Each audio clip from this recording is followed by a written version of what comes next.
time on the right stream. I was streaming to the wrong stream. And now we're even more late than I already was. What terror. What absolute terror. Today's is a special day to me. In my heart of hearts. Today is a very special day. Because I very commonly disagree with people in the multiplayer community who say that one thing is true when it's clearly not. And of course, the only way to solve this is not through conversation, but via the field of battle. So for today, we're going to be playing some matches. The idea is that people will be submitting me their trash takes, and they will be doing their best to try and defend them. So essentially, let's see here.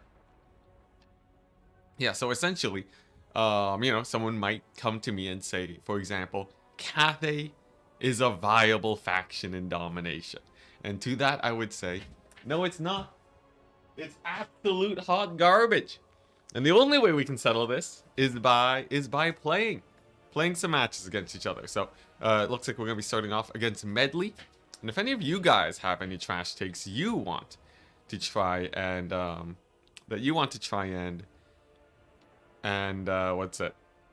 try and give to me, feel free. First things first, I gotta coordinate with my opponent.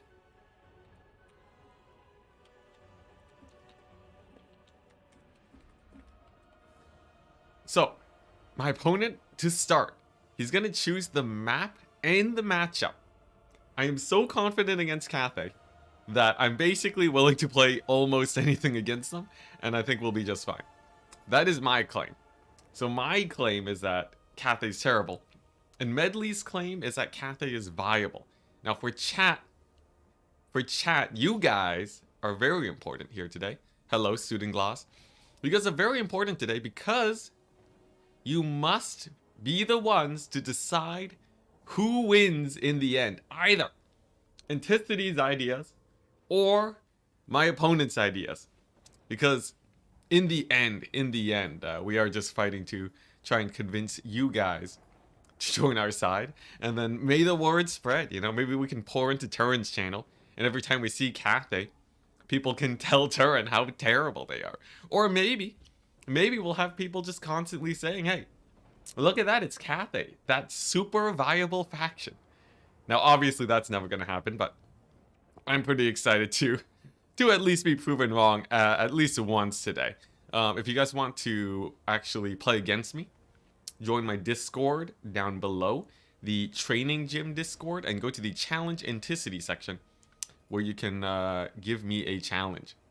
You can, if you think Demons of Chaos is good, Turin, if you think Demons of Chaos is good, then you should fight me on it. You should fight me. Come here right now, Turin. I demand a 1v1. Yeah, but that's basically the whole idea. I'm pretty excited because, for one, either I get to say I'm right, or I get to say that I learned something. So, yeah, what are we busting? Today we're busting. Today we're trying to bust Cathay is viable. Is Cathay viable?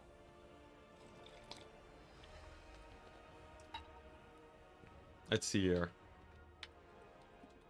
How do I want to actually show this, though? That's the real question. Is Cathay viable?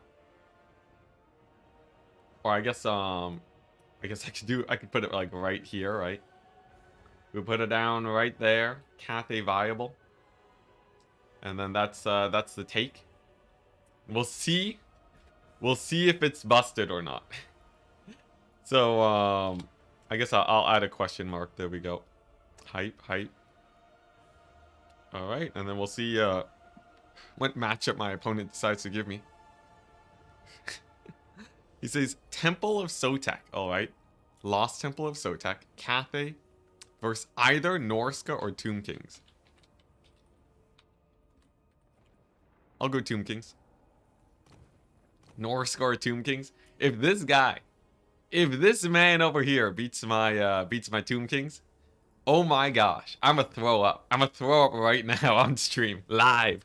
All right. This is impossible. Chat needs to vote for prediction. Oh, you want chat to vote? Okay, okay. We'll do a pre-vote, all right? We'll do a pre-vote. Cathay viable or Cathay hot garbage? All right, guys. Place your bets. What do you think it's gonna be? All right. Now, the interesting thing about Cathay, they have a really hard time, and this is my theory, all right? My theory is that they have a really hard time winning the late game. Dang, it's pretty split. They have a pretty hard time winning the late game because they generally, in my eyes, I see that they are basically always going to be running out of good units to summon on it. That's my theory. That's my theory. So despite trading evenly in the early game, I'm pretty sure they are terrible later on.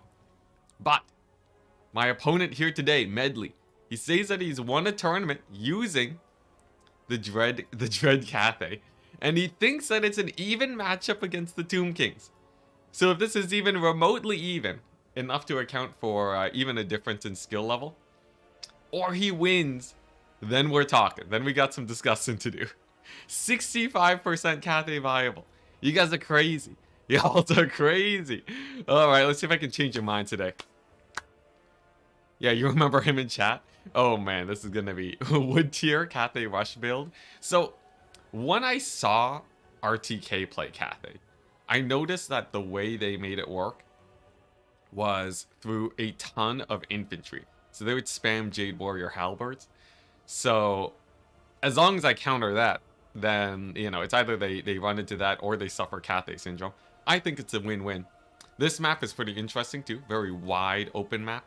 We shall see. We'll see if Medley has what it takes. Now, for my build, obviously I'm just gonna show my build here, right? Doesn't matter if there's stream sniping. That's how bad Cathay is. What are we looking at? I'm gonna get Cetra. I'm also going to get a million Skelly Boys. Let's go, Medley. People cheering for Medley? Oh my gosh. I'm thinking like we get like 4 carrion, right? As long as I don't let Cetra just get shot by a million cannonballs, I'm pretty sure that that's a big W. Double Tomb Scorpion. And then probably just like a million infantry, right? Isn't that how it works? You just get like a million infantry and then some bunker busters. Maybe even some Ushabti. Some Ushabti action. Armor piercing anti-infantry. Actually pretty sick versus Cathay infantry. Obviously, you know, he might go for the usual. He might go for like if he has cannons and halberds, but I feel like honestly with like, you know, with like even with a couple like basic skeleton horsemen on the vanguard, he's basically doomed. Like a single skeleton archer to shoot down his infantry, easy peasy. And then like the front lines should be pretty simple, you know. Just like let's see, what's the melee defense difference? +8. Dang, that's crazy. He had just like a million skeleton spears, like a million tomb guard. This is indestructible. This here is indestructible. I guess I can get this. Oh my gosh, even better. Even better. There's no way we lose this now. The Sphinx. Sphinx for the Terracotta Warrior. So my theory is that the Terracotta Warrior leads to Cathay syndrome. Like I feel like if you get the Terracotta Warrior, you're pretty doomed is my thought. Because the thing about the Terracotta guy is that you run into you just run out of infantry to summon. Like I don't see how you can live if you're just like running out of infantry 24/7. No magic? Cetra's got magic. Cetra's just the goated spellcaster. Let's see here. So I got the Necropolis Knights, I got some flyers. And then for my last unit, let's see, I have 2 infantry, a bunch of Ushabti. I have loads of infantry at the start, so I don't need that many in reinforcements. Here comes the Enticity. We can't, and there's no way.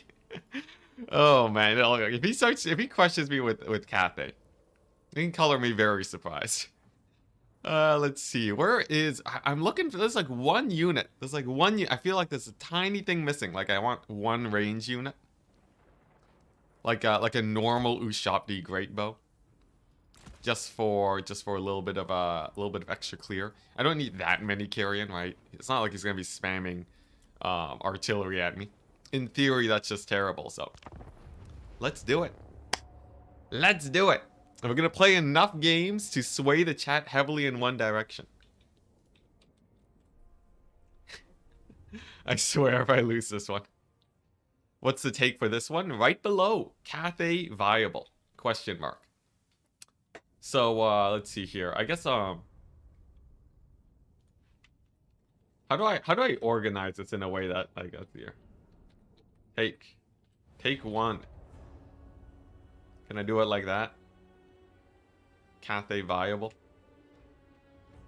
It feels like it's oriented wrong. But yeah, that's basically it. I must be going blind, don't worry about it. Alrighty. Yeah, Citra is actually a spellcaster, it's great. Now this map's an interesting one. Loads of trees, loads of space to maneuver in. This should be pretty rough for him to actually be able to defend his stuff.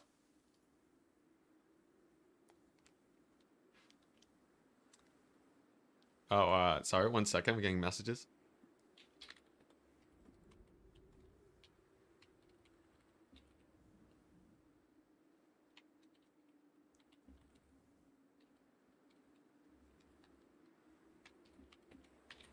Alright, there we go. He is a her? Oh, okay, Medley's a her. Alright, she. Medley deserves it if she wins. The map is not good for artillery factions. My theory is legit. I don't think people are supposed to go artillery on Cathay.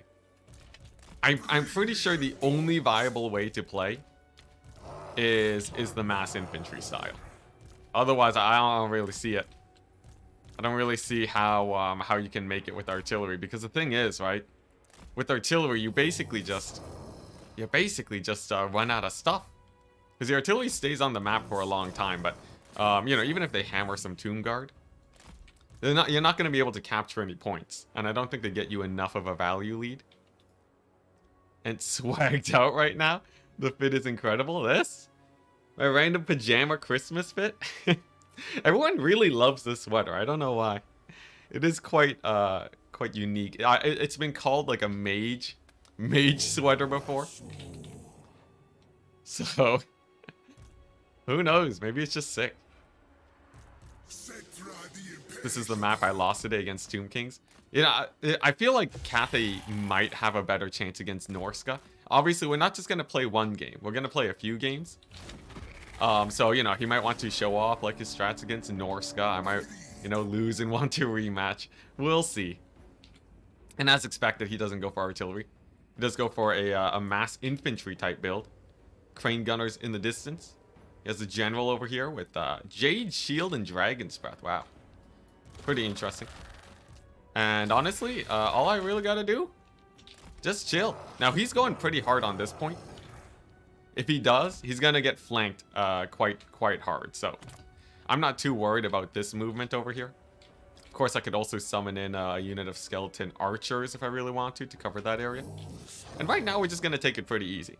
I am in no rush. No rush to run to my death here. All I gotta do is just, you know, keep out of the way of those crane gunners in the distance. Let them overextend. And then trade up. At least that's the hope. He is going for the mass infantry strats, it's true. A little bit spicy. He also has some more crane gunners in the distance. And for me, against crane gunners, honestly, if I have even a decent amount of infantry, we should be fine. Now over here, interesting. Iron hail gunners, very nice, very nice. I think it's time to go for the cavalry flank. Infantry are just going to be marching forwards. These guys will pull back if they need to. And yeah, we're just going to go full mobility. Now, if he summons Jade Lancers, I got the single entities over here. Not particularly scary. Looks like he is advancing on this path. And now he needs to find a way to actually defend this this choke point. He does have a little bit of range. It's true. He has a decent amount of range, but I think honestly he went a little bit too hard on the range. And now I can summon in my Ushapti, my normal Ushapti, to help cover this point. And we'll see if he's actually able to defend these guys. Obviously, Crane Gunners are a bit scary. Halberds, very interesting, very interesting. You know what? Let's just get this party started. I want to get some of his infantry engaged, and then buy some space for my guys to sort of slip through the cracks. Look at that positioning of the handgunners. Good, great stuff, great stuff. And now here we go. The Ushapti are here. We've captured both points, and look at that. He actually decides not to go to push onto my side point. So all I gotta do now is defend here, or at least secure this position, and then we should be fine. I'm gonna get the hard flank of the Carrion. They're just gonna slam right into those there Iron Hill Gunners. In fact, it looks like they're distracting them right now, which means there's only one Iron Hill that's actually able to fire at my horsemen. And as long as the Carrion are here causing issues, I think I'm not particularly worried here. Let's just pull away the Kepler Guard, slip in with our Skelly Boys, and run away with these Carrion. There we go. All right, a little bit stressful of a start, but here's the thing: if we can get even a decent amount of coverage here, I think he's doomed. I think he's doomed. Look at that. Tomb Scorpions can move on in. Setra's just gonna plow through these guys, and as long as I don't get caught up by like the Crane Gunners too much, I'm pretty happy. I have to be a little bit careful here. So we are dealing with quite a few guys, but given that most of his guys are now shut down and the Tomb Scorpions are in here, all I gotta do is focus on this here fight. Yeah, there we go. Let's just all in. More Ushapti. More Ushapti. Setra's gonna be getting massacred by some Iron Hails. It's fine. We'll just pull him back over here. Get these horsemen to pull back. Setra's gotta live. So we're just gonna keep pulling him back because these guys, the Iron Hails, are pretty scary. And then we're gonna use our Tomb Scorpions instead to shut these guys down. With the Kepler Guard back in business, I think we're okay. And here we go. So the first engagement has begun. We've already traded fairly well. And the question is whether or not Cathay's gun line is actually good here. It seems so far, I don't know about you guys. I don't know about you guys, but it seems like being able to jump their guns is pretty great here. Now, was that an easy thing to accomplish? I guess that's the real question, right? You know, if you think about it, right? If you need to have a fancy engage like that to shut down Cathay, maybe they are scarier than one might imagine. We haven't really experienced the Cathay syndrome yet, but I think game 1 has already shown Tomb Kings have at least a little bit of teeth here. I think it's time for the Ushapti Great Bows, honestly. They can start sniping out some key targets. Let's go ahead and get a overcast shield over there to support the Ushapti. And then look at that, he's not even pushing the distance. Now, here's the thing. His Crane Gunners are still alive. I think that was, you know, admittedly, that was pretty difficult to get such an engagement. You know, it did feel like I was a little bit, at least a little bit on the ropes there for a second. And I could see how the Iron Hill Gunners, if I didn't have a solid enough engagement, they probably would have massacred me. So I don't know. Maybe after this game we can do I think at the very least we'll do another battle, right? We'll let him choose. Maybe I'll play Norska, and then we'll see how it goes. In this case, though, you know, he just sort of had all of his range get shut down, sadly. There we go, nice. I could probably activate these skeleton spears, honestly. Start sending them through. Setra's just gonna start romping through him because there's basically nothing to really contest the man. He's totally fine as is with the current situation. Because as long as he's not getting shot at, he's basically not gonna die. Let's see here. Any more? I guess I could summon more Ushaptis? I guess more Ushaptis probably fine. Oh, actually, that's great. I can give these guys anti-large too, to kill off his cavalry faster. Sick. There we go. Cavalry down. Ushabti great bows. Now focus firing. And then my Ushabti in the back line here that's gonna be shutting down his crossbowmen. As long as we can do that, I think we're okay. And then the Jade Warrior Halberds are more or less the only threat left. They got no harmony, which is great for me. And then where's my other Tomb Scorpion? Over here. Jeez, my Tomb Scorpions went the mile. Honestly, I don't know how Cathay's supposed to deal with single entities, man. Anyone else feel that way? I feel like single entities, because they rely so much on their ranged, if their ranged ever die, it's like it's game over, man. Like they got nothing. Oh, look at that. Mass terror routes too. Terrible, terrible. His general's dying. And I think that is it. Although I will say he did give a good fight. I can't lie, he did give a pretty good fight. I did feel a little bit of that there stress on that initial engagement. Had he actually had he actually done a little bit more damage to Cetra, it could have gone really, really bad for me. It's true. It's true. I'm willing to put my opinions aside a little bit for that. It could have been scary. Now in the end it wasn't scary because I think Cathay's garbage, but I could see it. I could see it, you know? Are we wind farming again? We might be wind farming. It depends on how well we do today. So far though, it seems like the trash takes not doing super hot. I don't know. It feels like because you could say that I played better here, right? But did he really make a massive misplay? Right? Or do we just have to rely on your opponent being bad to win as Cathay? I think that's just a bad sign. I think call me crazy, but I feel like a truly viable faction should be able to they should be able to get the W. Without your opponent making misplays. Maybe that's just me though. Oh man. Yeah, this is gonna be a fun stream. It's gonna be a fun stream. I get to tell everyone that they're wrong. This is amazing.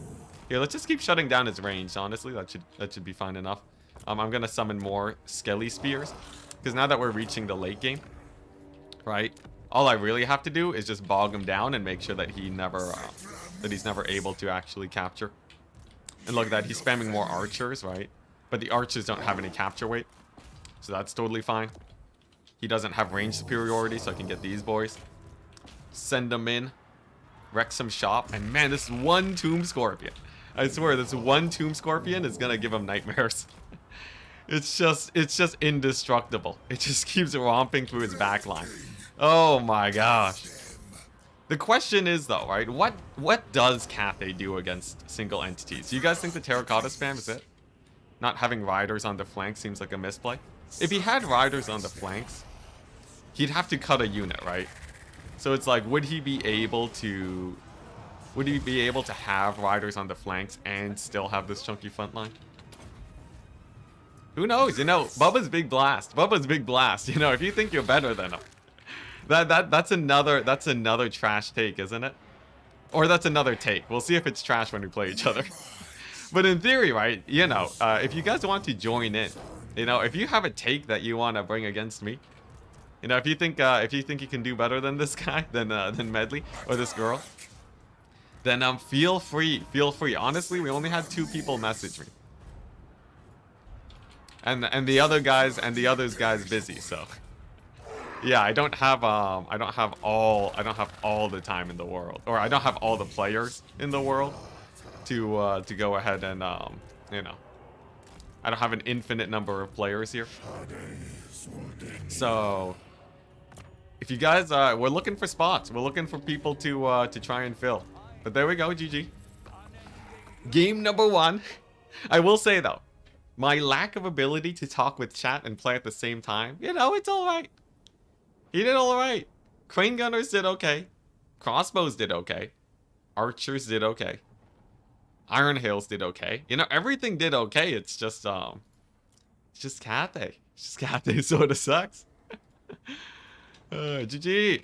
Do you want to play versus Norska?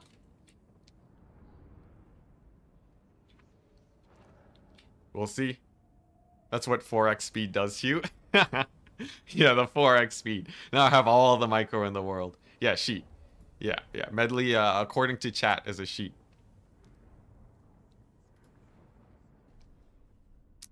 Against Tomb Kings, Cathay's probably going to have an uphill battle regardless. It's true. His statement is Cathay is viable, right?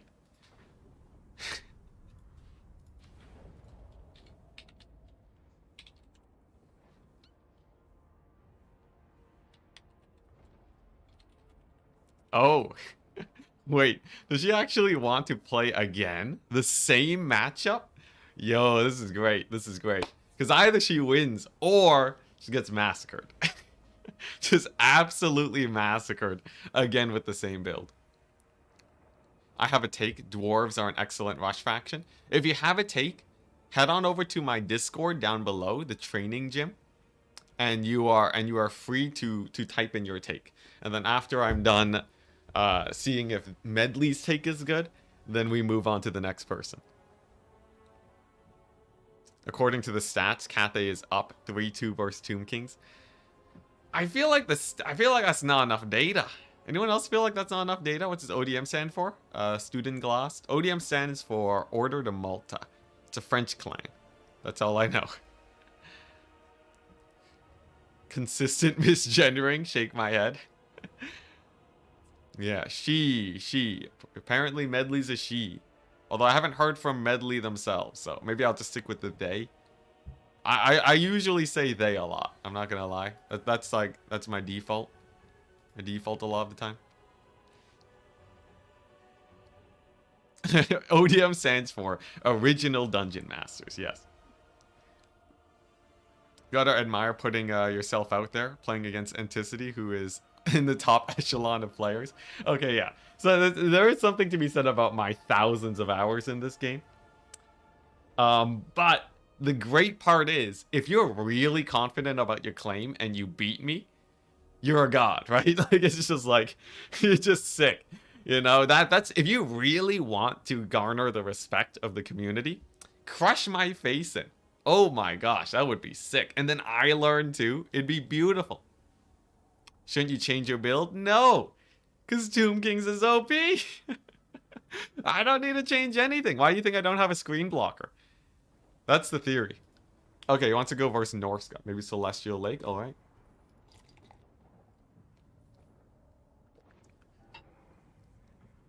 Oh, wait. Did Medley make this map? Celestial Lake. Which one is this? Oh, it's this one. This one's a fun one. Versus Norska. All right. Versus Norska, Medley. Now, Cathay versus Norska is an interesting one. I believe Cathay might have some teeth here. You know, they might have some teeth. I'm not going to say it for sure. Norska did get nerfed recently. Look at those poor Marauder horsemen. But if they're going to be spamming cavalry, right? Does Cathay cavalry crush it here? Just so you're aware, and to see you're the villain of today's stream, 100%. I'm fully aware that I am the villain of today's stream. Someone's got to take me down, because, you know, I can't just be right forever. We can't let that happen. That's just terrible. What if I suck at multiplayer? What do? You can make a, you can have a, I don't know. You can just throw takes at me. Like, I don't care if you're bad at multiplayer. If you want to fight, I'm excited. Throg, interesting. So I could either go for Throg or I can go for Wolfric. I think Wolfric's a bullet sponge in today's meta. Although if the guys are shut down, if there's no actual, you know, if it's just infantry for Cathay, I think Wolfric's pretty sick. Although they can't spam cannons. No, Norska's one of the only factions that will have a harder time shutting down Cathay cannons. You know what's fun though? You know what's hilarious?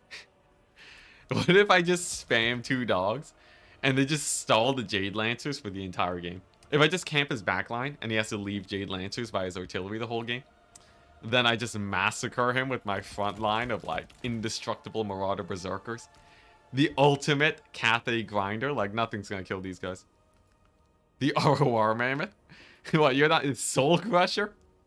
The Soul Crusher? I guess that's quite fitting when we're destroying people's takes. What does this have? Enrage. 40% resist. I assume we should make the take spicy. So the takes either have to be a hot take that I've made that I'm willing to defend, or it has to be a take that I vehemently disagree with.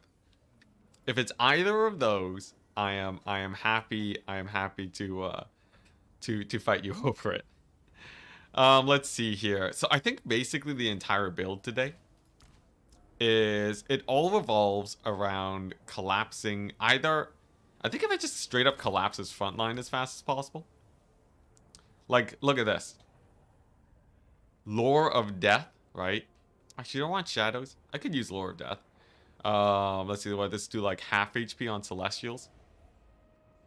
Or a Spirit Leech is Lord down. I feel like I like Pit of Shades more. Call me old school, but I feel like Pit of Shades. Overcast Pit of Shades, this bad boy. 8 damage a tick on Cathay infantry. Rout them off immediately, win the game. I still think Zinj Blues are overrated. Okay, well, Bubba's, you can fight me over it. I'd be down. I'd be so down to fight you over that. Honestly, look, anyone who wants to stand by their claims about the multiplayer scene, you are free. You are free to send a message on the training gym Discord down below. Yeah, I'm gonna go for a Pit of Shades caster and Throg, just because they are pretty scary single entities to deal with. In reinforcements, I go for a single Feral Mammoth. Basically, just clean up on the mass amounts of melee infantry that Cathay tends to get towards the end of the game. And then I basically just need enough to deal with his Jade Lancers, right? Jade Lancers and dive the backline. So what is particularly good at diving the backline? I'm gonna guess Skin Wolves. I'm a little bit more on the fence about this. I feel like the Skin Wolves, actually these guys, yeah, there we go. Double Hunters, Axe Throwers in the back. I feel like Skin Wolves, I don't know how well they trade into Jade Lancers, but I'm pretty sure they'll do okay. Do I run Skirmish Cav? Do I run Skirmish Cavalry here? I feel like I don't really need to, right? We just have to dive their ranged. Skirmish Cav is like an anti-infantry option, so it's either the Feral Mammoth or the Skirmishers. And I think the Feral Mammoth is slightly better. Yeah, and then I have double Manticore too. And all I really want is like a nasty, nasty front line. Nasty, nasty, dirty, filthy front line against Cathay. So Marauder Champions. Are the great weapons any better? Yeah, they lose so much melee defense. That's so sad, but...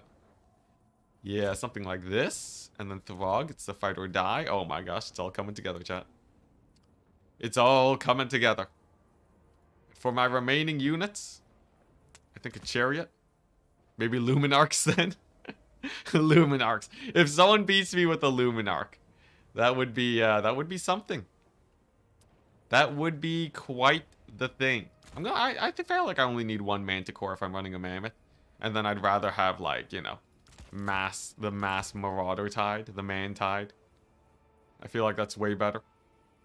Yeah, and as you can see, it's basically the same idea. It's close to the same thing as I did with the Tomb Kings. I have some chunky, hard to kill, hard to hit single entities, and a load of infantry. And then a little bit to dive the backline. Shouldn't Enticity be the one running the Is It Viable faction? Since he's, like, top tier. Like, he's a top tier super player. Well, like, the thing is, right? Usually, if I just say, like, Slanesh is top tier, and then I do that. Because I think most of my top tier factions, people don't dispute. Except for maybe Khorne. I think RTK might have a problem with Khorne. I might be wrong, though. But like, yeah, because I'm a meta slave, you know. I really lean into the idea that, you know, the meta factions are super meta. Although I might be a little bit old, like my takes might be a little bit dated. So, we'll see. We'll see. But like, you know, if there's something that I say that you disagree with, chat, you are free. You are free to let me know. Khorne top tier. I feel like legitimately Khorne is up there. If you want to fight me on it, I'm ready. I want someone to show me that I'm wrong. I should message RTK. After if Medley goes, I should find RTK and then pop a message and be like, hey, anyone want 1v1 me right now? Show me that the RTK okay, you know what? One of my trash takes, if Medley has to go, one of my trash takes is that the RTK meta is weird and all approaching garbage. I feel like, you know, they got players running Nurgle, Houseplant's running Nurgle, the madman. I can't believe it. I just can't believe it. He needs to crush me with Nurgle because obviously Houseplant is an amazing player. But like I can't, it just doesn't process. It does not compute the fact that such a strong player would play such a bad faction. Yeah, that's my trash take, alright? If RTK, anyone in RTK, you know, get that sorted out. I'm ready for it. Bretonia viable? Hey.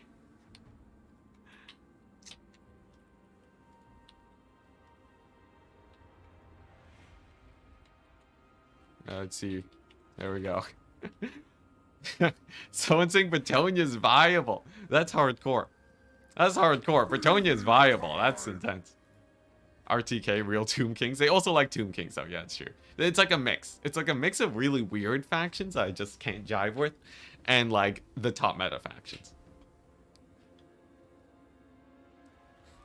What is RTK? Some league? I think it stands for... I forget. Get Platypus in there. Yo, Platypus would be great. There's a lot of really strong players that could just wreck my face, so... Yeah.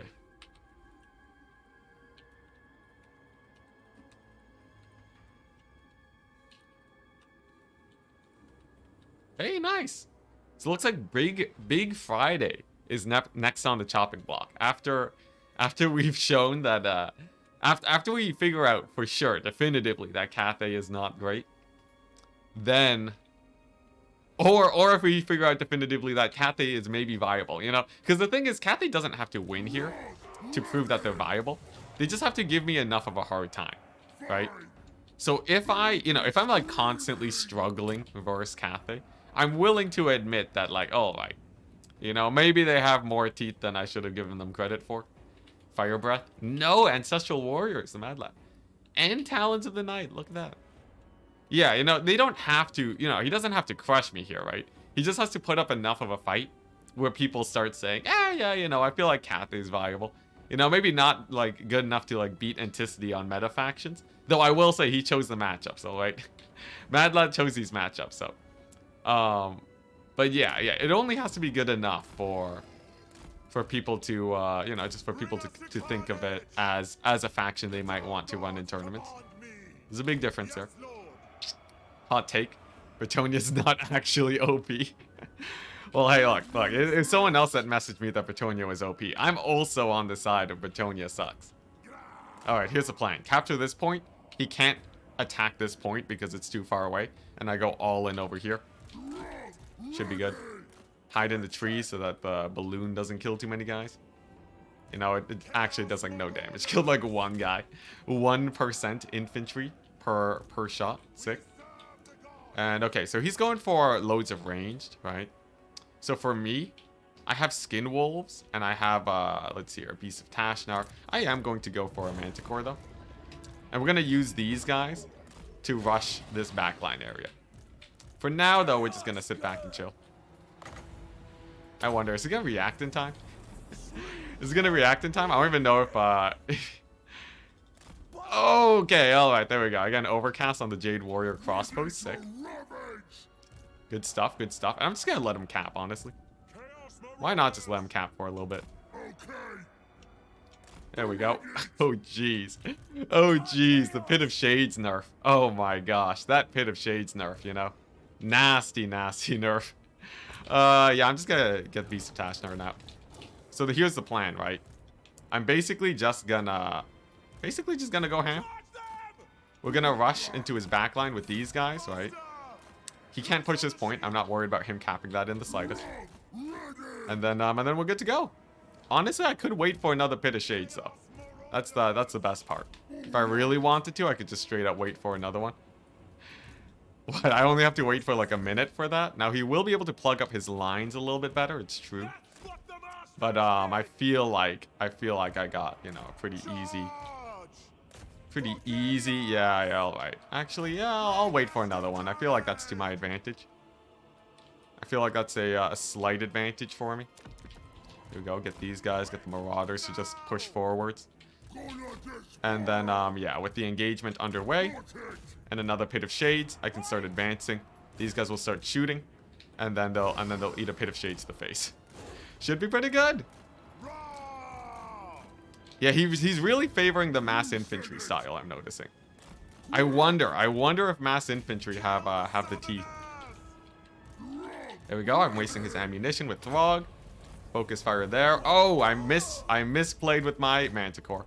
Took a little bit more damage than I should have there. That's okay though. Look at that, the ammunition burn. Sick. And now it's time for the flank. I'm just gonna grab these guys, pull them over. Get my doggos here. And then the Manticore can just make a big dive. There we go. Skin Wolves on the cavalry, sick. And you know what? I'm just gonna pull away. I'm gonna pull away because I think the Manticore can probably get some work done on here. Looks like he's doing nice focus fire though. Look at that. Pretty good focus fire. See, dogs are gonna go here. Skin Wolves in the back. Then the Marauders are just gonna plow through. We go Throg with the stand or die. And I just want to disrupt his range lines. I will say though, he's doing good. He's doing good so far. I don't know. It depends though. It depends if he reaches some sort of Cathay syndrome as we progress further in. We'll see. We'll see. Because my theory is that in the late game he's gonna run into a lot of issues here. So we'll see. We'll see. And my guess is that Cathay's late game just doesn't really check out. But oh, I forgot my dogs. But we'll see if his infantry managed to pull a miracle or something. No, his front line's doing surprisingly well. Even my berserkers over there are sort of getting wrecked. But now is the point of turmoil. You know, we're seeing a lot of a lot of blobbing over there. Actually, that's a lot of blobbing. Let's see. Where do I want to cast this? It's a real question. I guess on those spears, perhaps. Catch them out. Use the Manticore to tear out the Jade Warriors. And then... yeah, then I guess we've just secured the middle. Okay, dang, look at that. It basically... I'm noticing all I really have to do is if I can shut down their... if I can just shut down their range, Cathay tends to fall apart really quickly. So especially on big maps like this, I find that if you just have like a few single entities that can bust through, or like a few, you know, just like a few, even just like a chariot that manages to make it to the back line or what have you, I find that they start to really suffer a lot. So like even against Norska, it didn't feel too great. Although unless like, you know, you might feel like Cathay's if you feel like Cathay's sort of not infantry, but their artillery play is very important. I guess we didn't really get a good representation of that. Nice back cap of his cavalry over here. Pretty solid for him. I think that'll, you know, that'll get some work done. I don't know if my Skin Wolves can just beeline it there. I guess I do have a Fimir. I can just send him in there. And then I'll have the doggos in a second. Look at that. Solid peeling from my opponent there. Nice. Not too bad. Not too bad. The question is can he deal with the doggo flank? Just send these good boys in. Get a Pit of Shades right on these guys. There we go. And now he has to... now he's in a bit of an awkward situation. So Cathay's one of the slowest factions in the game. And with that comes the fact that they really... once they lose footing, right, they can basically never come back. This is essentially all of his mobility. So without these guys, he's basically a bit stuck. Although I will say he is putting up a decent hold here on this point. If you know, if he manages to maintain this, he'll be good. But like, really, like, look at that. Like, without his front line, now his flanks are exposed. It's pretty rough. What's the Throg doing? Oh, he's just massacring some Jade Lancers. Don't worry about it. Look at that. We're even popping that balloon. How hype. Oh, nice. That's a good AoE from him. I think only some of my Marauders will make it out there. Yeah, but like, I can just back up, let him get onto the point, and then engage him where it's much more advantageous. Oh, look at that. He has some Knights. You know, the Peasant Horsemen, I can run into the forest and just distract them with my like super cheap doggos. That should work out pretty well. And then, yeah, we'll let him pull into here, and then he'll hopefully take a bad engagement. I think also what would be great is getting that Mammoth going. The Mammoth is very important because now that he's actually been thinned down and he can't rely as much on his range, it should be able to just romp through his backline. At least that's the hope. Hey, look at that Peasant Horseman distracted. Oh, okay, he turned around. Very nice. Look at that, going for this point again. I guess I'll get my chariots into that far side. And then it should be a fairly easy surround on him, I believe. I will say, though, that balloon, rather tanky. And, you know, against Norska, he is doing all right. He is doing all right. Trading is fairly close. So I think, you know, it's not too bad. It's not too bad. Although I definitely have quite a few units here for sure. Yeah. Still, though, I think if I can just get a solid sort of surround here, I should be good. Mostly, all I gotta do is focus fire these ranged guys. And then I think I'm in the clear. Look at these doggos. They're just gonna punish his Iron Hail Gunners. Just give them a rough time. Oof. And my Marauders do barely rout. You know what? He's doing a surprisingly good job here. I'm gonna say, he's doing a surprisingly good job. There we go. Skin Wolves have to sweep around. Chariot's gonna slam into these guys. And we'll see. We'll see. Maybe he's gonna win this. I don't know.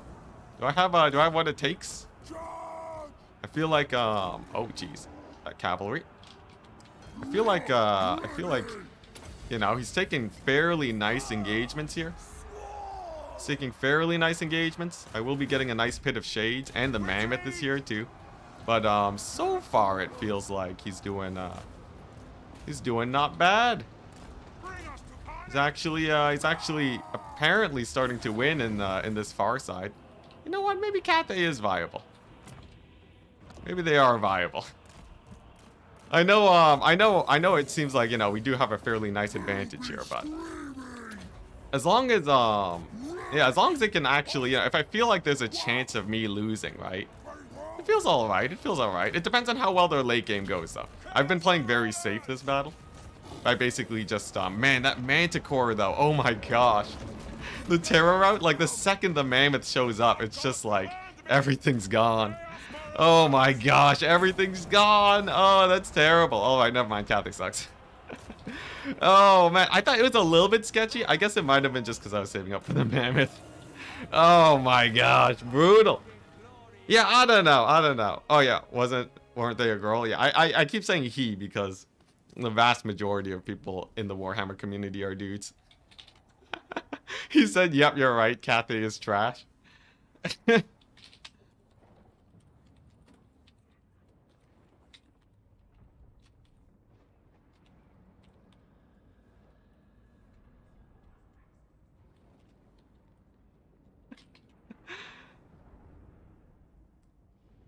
All right, sick. We did it. We crushed his soul. We crushed his soul. Oh man. All right. I'll do a poll in chat though. Is Cathay? It's here. Cathay viable? Cathay garbage. All right, guys. Now with that showing, does it seem like Cathay is viable? If you see Cathay in a tournament against some of the more meta factions, how do you feel? Do you feel like there needs to be more? I feel like it was close enough. There was like, you know, he got some points there. Maybe not heart garbage. 55%. I saved her from a terrible faction.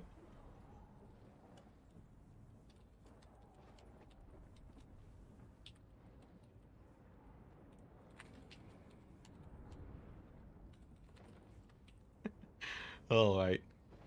Yeah, he brought Yang in the matchup where he should have brought, or where she should have brought Yin, and Yin in the matchup where she should have brought Yang. Yeah, good practice though. GG's. I guess that's one for Ent. And here I was hoping for Cathay to have some teeth. Dang. All right, next up, we are up against Big Friday, who has an interesting claim that apparently Bretonia is viable. All right. Bretonia is viable. Interesting. What do you guys think about this? You think Bretonia's viable? Only 52% of people say Cathay is garbage. I feel like I can't. You know, I feel like, you know, I'm willing, if it's 50%, alright, I think that lands in plausible, alright? As we all have seen in Mythbusters, there's always plausible. You know what, I'm willing to give it, like, actually, I'll give it a, you know, actually, you know what we should do? 0.45, and I am at 0.55, there we go. There we go. How about that? Dare to say good? Nah, definitely not good.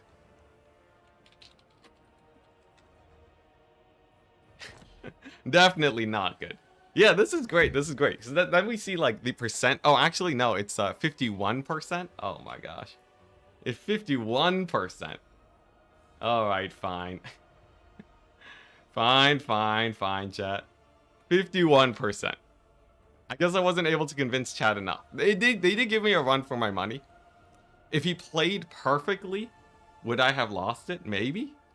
Or if they put, because they put a lot of their units on the far point, right? It might have just been a difference in skill.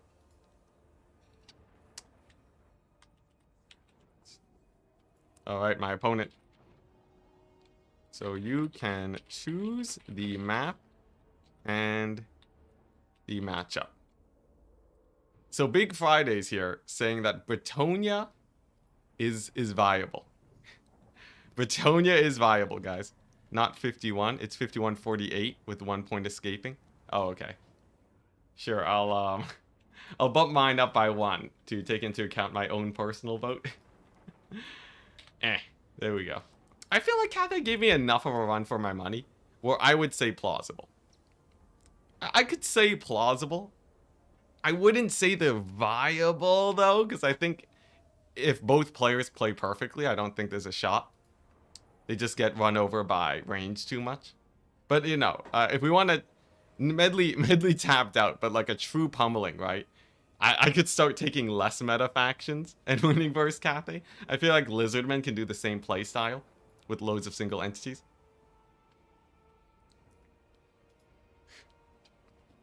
The dreaded Relique. Yeah, if he beats me with the Grail Relique, that would be insane.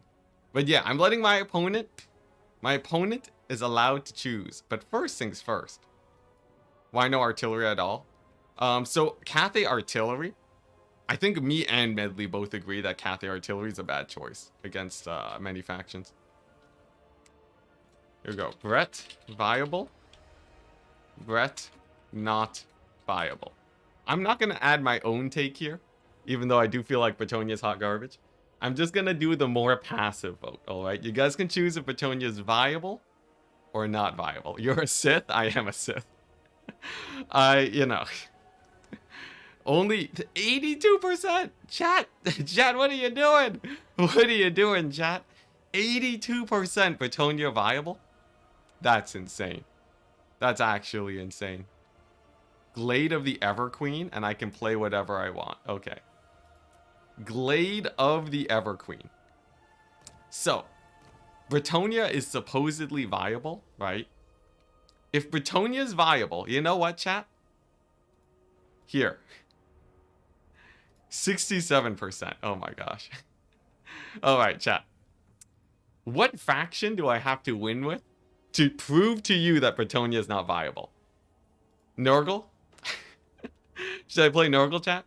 If I win with Nurgle, one of the worst factions in multiplayer right now, according to Total War Warhammer's stats, alright? Cathay? That's hilarious.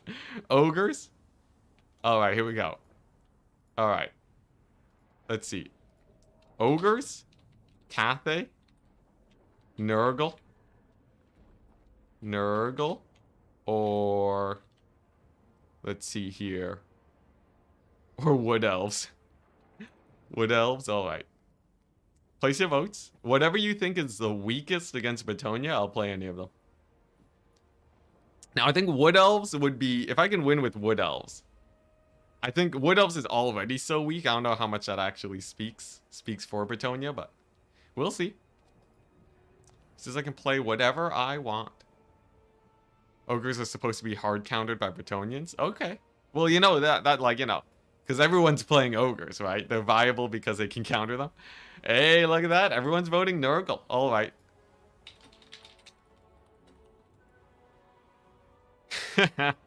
48% Nurgle. All right, guys. If Bretonia can beat Nurgle, you can color me surprised. You can color me very surprised.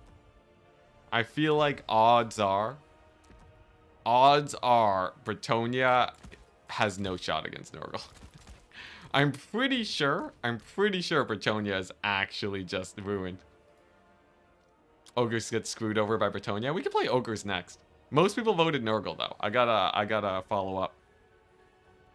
So apparently the Bretonians versus Nurgle. Interesting. So they are very fast.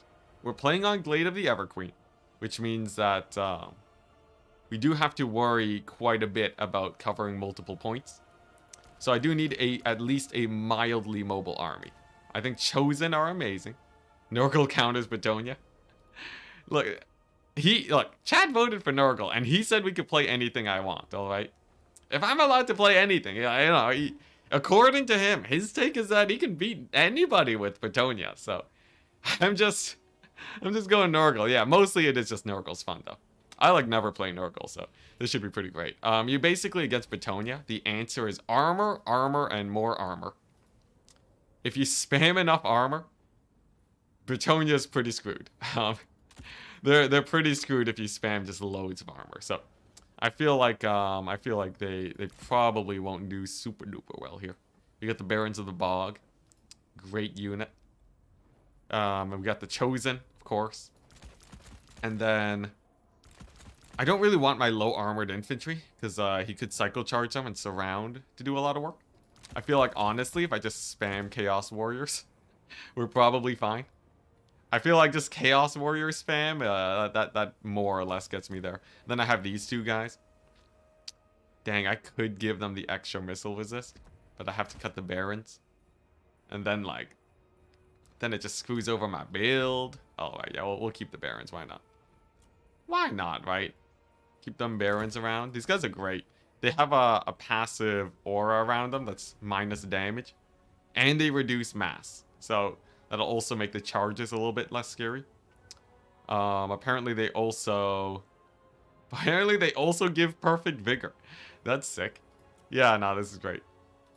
Now, if he does go, if he does go missile spam, I guess I do have to be a bit worried. Is there any way I can deal with the missile spam? All allies in range. Effect range infinite. Man, I wish I had like a little bit more money. Can I? Oh, jeez. How do I? Oh, okay. Now I can do this, right? Barons of the Bog there. Give this guy the missile resist. So now everything's indestructible versus arrows. Yeah, here we go. And then like a Spirit Leech for good measure. Hey, perfect. How perfect, chat. Shields would be better. Yeah, I'm not worried about Archer spam though. Archer spam would take so long to kill Nurgle. It's like not even funny. Archer spam would take a while to kill off Nurgle, let me tell you. Oh, interesting. The Furies? Just like 2 Furies to chase down his archers? Maybe like a couple dogs to keep them busy too. I feel like between the dogs and the Furies, that's like a good amount of mobility for archer play. Let's see. If he goes like mass archers and kills me, that'd be hilarious. I guess I would need some sort of play versus mass archer. Like, this guy doesn't... He has 2 bound streams of corruption, so I would need, like, a little bit of oomph. I guess, what is the anti-archer option? Man, I forgot how bad Norgal is at catching ranged. Still, though, he should... This, in theory, hard count as Bretonia, right? I guess just normal Chaos Warriors. For the real suffering. That feels alright. And like 1 Nurgling for emergency capture weight. This feels pretty good. Feels pretty good. I have single entities. I got a load of infantry. Let's do it. Take a good lord. Why even take a good lord? This is a good lord. He's a terror. He's my terror piece. Why the demon priest? Because he causes terror. He's great. Stooges are probably only good terror unit for Nurgle. Oh, I guess like you could also have the Stooges. It's true. I feel like the Stooges would be prone to fire damage archer spam. Green Olgor. Yeah, get hyped. Alright, I'm really interested to see what he brings. If he brings a Foot Squire build with Grail Relique, it's over, guys. It's absolutely over. Would you wear a cowboy hat while doing this stream like Adam Savage? If this stream does well enough, I will purchase myself a cowboy hat just for you guys. You know Adam Savage is actually on YouTube.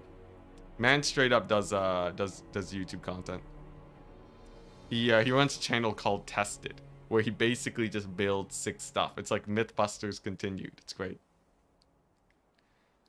If he brings some Bretonia's OP.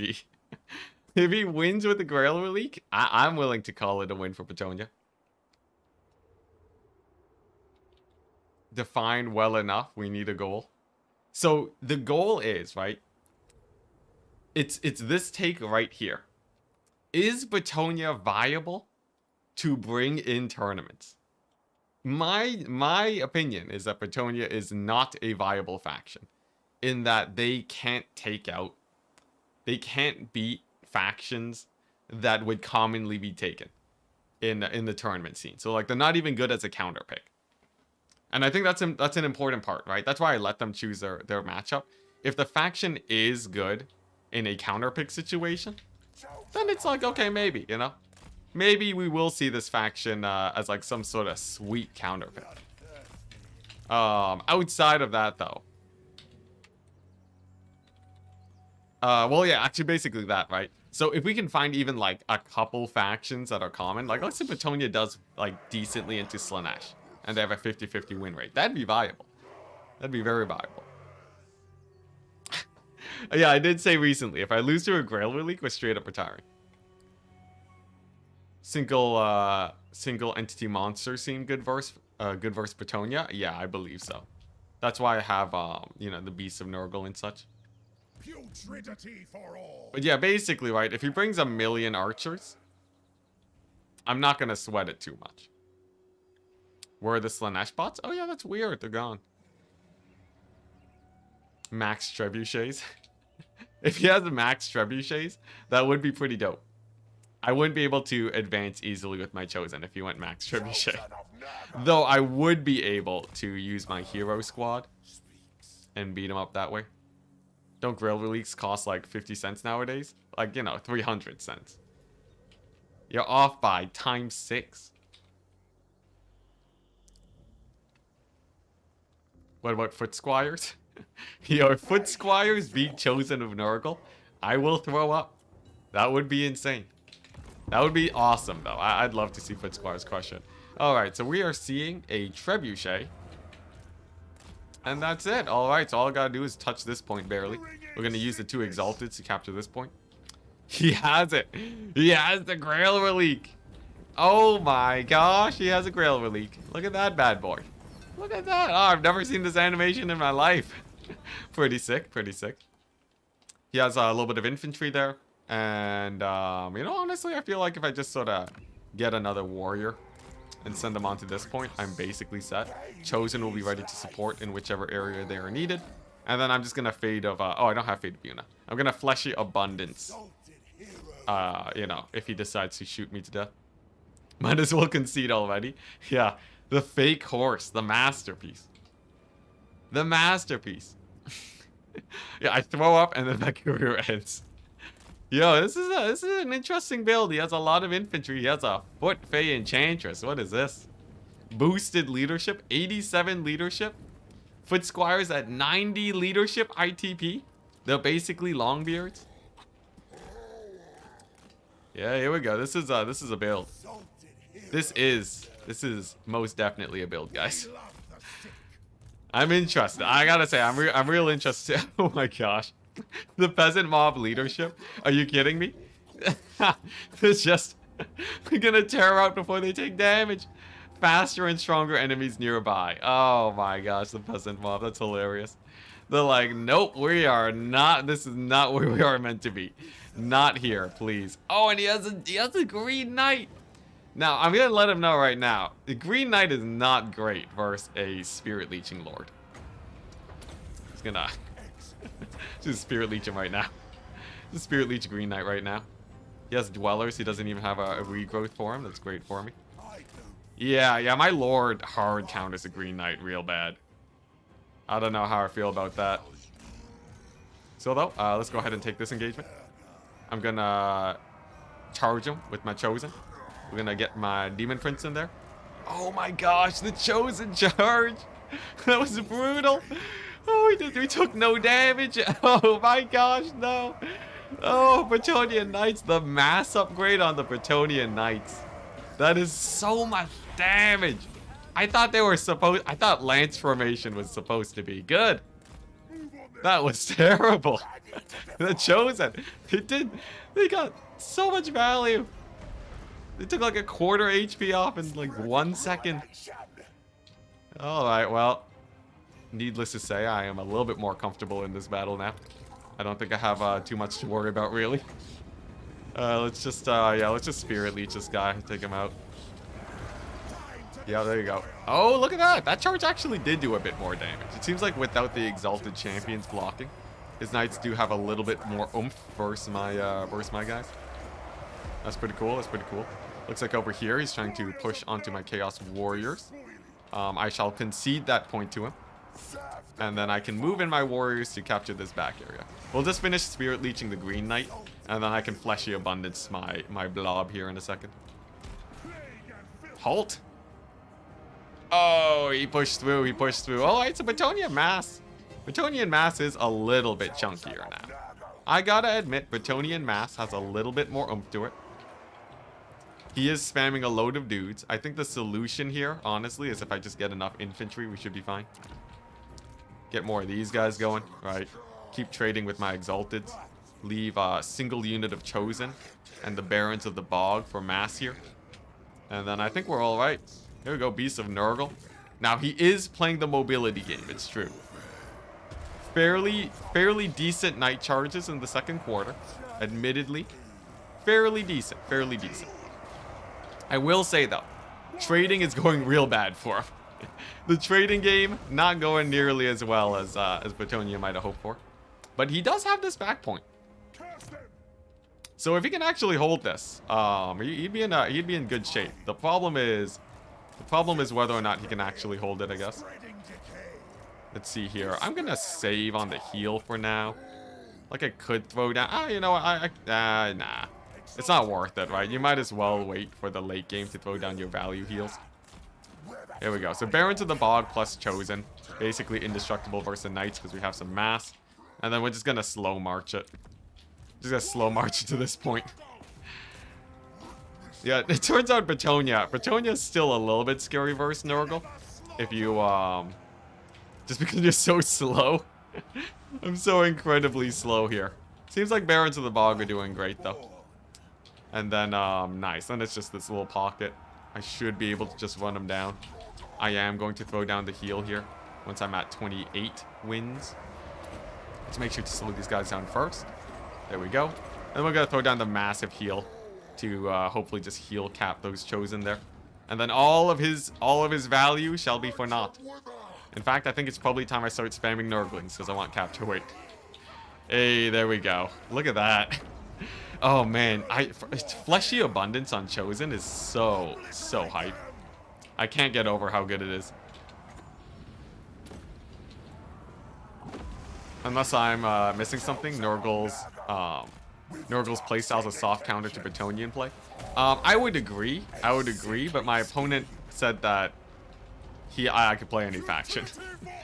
He said that I could play any faction. But you know, we can try with Ogre Kingdoms next. I'd be down to see how well Ogre Kingdoms does. Because people say that, because here's the thing, some people feel like Ogre Kingdoms is good, which means that they are actually a faction that we might expect to play or to see in a tournament, right? So if true, someone might. Does this actually have a 0 cooldown? Is this actually a 0 cooldown Stream of Corruption? That's sort of crazy, but oh, weird. The range is like different too. Weird. Anyways, that's the thing, right? If it all depends on if people feel like ogres are a common enough faction, because if they are, then it means that all we really have to prove is that Bretonia can beat them. Yeah, he did get a nice Dwellers here too. That was pretty good. Looks like, yeah, the Chosen and the Plague Toads over there, a little bit too much of a menace. And then I can just summon in one more. Actually, no, I could do. I can summon in some Furies. Why not? There we go. Yeah, we'll get the Furies in here. Fey Enchantress actually living pretty well. I'm not gonna lie. Not gonna lie, Fey Enchantress sorta doing pretty well for herself. Nice, another solid charge over here. Fey Enchantress continues to live. The Grail Relique holding, canceling out my terror. Pretty sick play, pretty sick play. There's a good Comet. Oh, it got canceled. Oh, her spells are getting canceled from being knocked down. That's very unfortunate for him. Yeah, alright, here we go. And then with the Furies here, right, I can stop his cycle charging pretty easily. The question is whether or not, I feel like at this point, it's pretty clear Bretonia is not going to do well versus Nurgle. I would love to see, though, how well they do versus another faction, like Ogre Kingdoms. Because I feel like legit, okay, that Grail Relique is, it is actually sort of keeping the Fey Enchantress there longer than I would have expected. We'll kill it off so I can terror out the lady. There we go.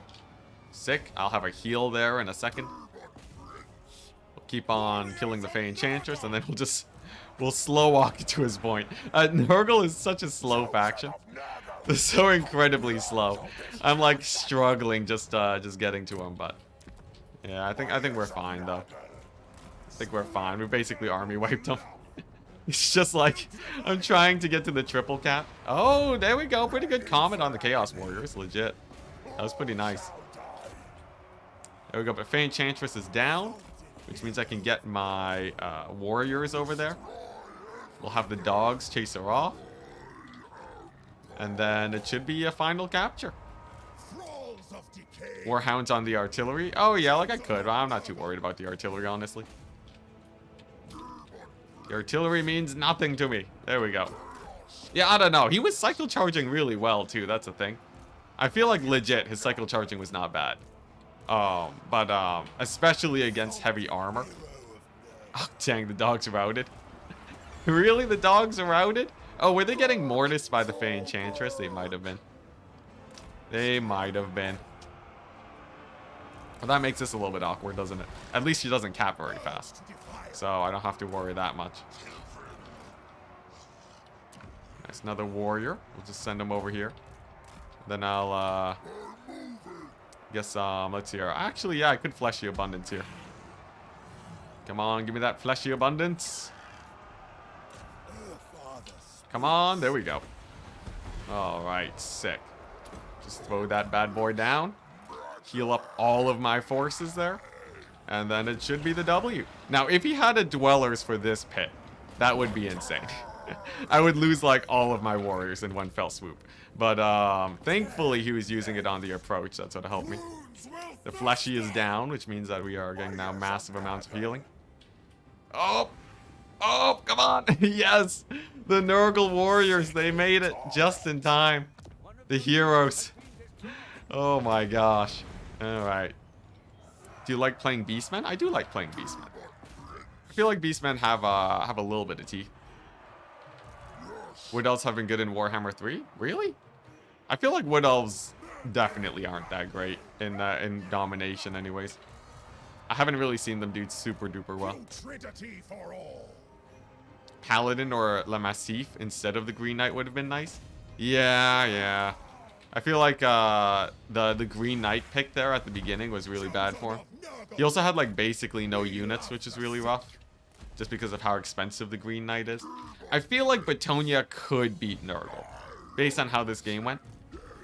At least my build with Nurgle. With like the very slow Chosen push. But I think it's just a... I don't think it really checks out. And like... You know, maybe he can try out against Ogre Kingdoms. You know, perhaps Ogre Kingdoms is a little bit more manageable for Bretonia. You know, they have the anti-large knights. So there is that. But unfortunately today, it's going to be an L.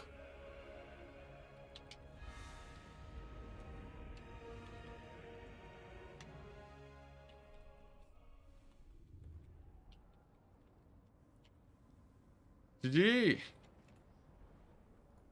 Green Knight. Yeah, Green Knight loss. That was just a massive loss. I would love to see if he can beat Ogre Kingdoms, though. Okay, he says sure. He says sure. All right. The map you'd like? Question mark. I'll do any map. So here's the true test, all right? I think it shows that Bretonia has a very hard time versus armor and mass. Now, Ogre Kingdoms are lacking the armor, but they definitely have the mass. Honestly, though. Okay, he says I can pick. I can pick the map. Dust Bowl. I know people hate Dust Bowl. I sort of like Dust Bowl. The flattest map known to man. Should the Trebuchets have not wrecked you? Trebuchets against Chosen, they could have done a bit of damage, it's true. Key to the matchup versus Bretonia is a Fire Mage. Oh yeah, Fire Mage, just like no more peasants. Here we go. The real question though. Can Bretonia stand a chance against Ogre Kingdoms? Some people do like to play Ogre Kingdoms. They do like playing some Ogre Kingdoms. And I feel like they, you know. I feel like against these guys, they do have a little bit. Maybe a bit of a chance. The question is how well they can kill the Man-Eater Great Weapons. Because unlike Kislev, who could do a lot of damage with the little Groms, I feel like Bretonia doesn't have as much. I will get a Flaming Sword of Ruin just in case I do need that magic damage. Against like some Green Knight shenanigans specifically. You always, against Bretonia, you have to always worry about that Green Knight. Dang, +4 leadership? That's pretty hype. That's pretty hype. And then I think we're set. Something like this. The Great Maw. Peasant Archers, probably. I would imagine he would do Peasant Archer spam. That's what this guy's for. Another great thing against cavalry factions, the Noblar Trappers. And then the Greasus. No, I'm not taking Greasus. Not today, guys. Not today. Not today. You know, if I want a meme, we can do it later. Oh, dang. This guy's actually a pretty good single entity, though. Look at that. So what I could do, right? I could reduce his leadership. Reduce his leadership. And then we're set, right? Just make him a no leadership Tonya. Nice. Something like, yeah, look at this. Against range factions, trappers are basically impossible to kill. Because they're so cheap, you don't want to be wasting your shots on them. So I feel like that's a nice way to go. And then all I gotta do, right? Bretonia is good against low armored ogres. Spam Iron Guts. Spam a couple Ogre Bulls. Iron Guts will be in case he brings Knights of the Realm. And then Ogre Bulls are just in case I need, like, you know, just more guys to jump them. Same idea with the Saber Tusks. They're just there to jump them, really. And then I think the last thing I need is just a source of terror, right? Terror is the last piece against Bretonia. I guess if he brings a Grail Relic, maybe that's his counter.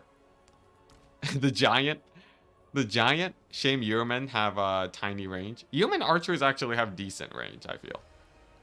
I don't think I have like super tiny range. Maybe that's just me. With the iron blaster. Dang, the iron blaster instead of the lead belchers? Okay, there's no way I passed that up, right? Iron blaster against Bretonia? That's just like kill all of their cavalry instantly, right? In fact, you know what? Why not just have that part of the main squad? That's just amazing. Iron blaster in here? He's doomed. He's doomed. All right, what else? I think that's basically it. I have my elite cavalry. I have my elite infantry. I have Noblars into the horizon. I think that's basically it. Terror. I still don't have terror. I need a... what is a good terror piece? Like, technically, you can get a stone horn if it goes for mass infantry. I guess a stone horn. Do I really need the Sky Striders if I have this bad boy versus Cav? I feel like I don't. As much as I love the Sky Striders, I gotta run the stone horn. Giant. The stone horn's better versus infantry. Giant's better versus cavalry surrounds. Honestly, giant is basically just indestructible, right? We just run the giant. I feel like we just run the giant. That's actually sort of sick. Yeah, here we go. All right. If Bretonia can even stand a little bit of a chance here, I think they might be viable. I still don't think they'll be facing the likes of Slaanesh or Tomb Kings. Because people say, if people are saying that Nurgle hard count is Bretonia, that means a lot of factions hard count of Bretonia. Anyone with mass and armor, right? Which faction doesn't have mass and armor? Like, actually, like, who doesn't counter Bretonia other than giants, right? They're like the only guys with relatively low armor. Yeah, we'll see. He's gonna have a Grail Relic anyways. It's true. Them Grail Relics. Dwarves have mass and armor. Just in a different way. They don't have the best mass, but they definitely have mass and armor. Obese chicken. Just because they're tiny doesn't mean they ain't heavy. Yeah, like Skaven. Okay, maybe Skaven. That would be pretty hilarious if Bretonia was like a nice counter to Skaven. I would like that quite a bit. I think that'd be really cool. Though that is not the take that my opponent be taken. Instead, he's going straight up for a more sort of normal build or normal matchup. I feel like Skaven's a hard maybe. I think it'd be really cool. Yeah, because like then they can route off the Rad Ogres a bit easier. Ready? Maybe. I would like to see Bretonia versus Skaven, but he's at any faction, so. Beastmen aren't that viable though. I feel like Beastmen aren't viable enough to be good. Oh dang, Alberic, Grail Relic, Knights of the Realm. This guy's popping off. This guy's going ham. Grail Relic and okay. Grail Relic and Alberic is pretty hardcore. Now here's the thing. Iron Blasters turns out kinda good.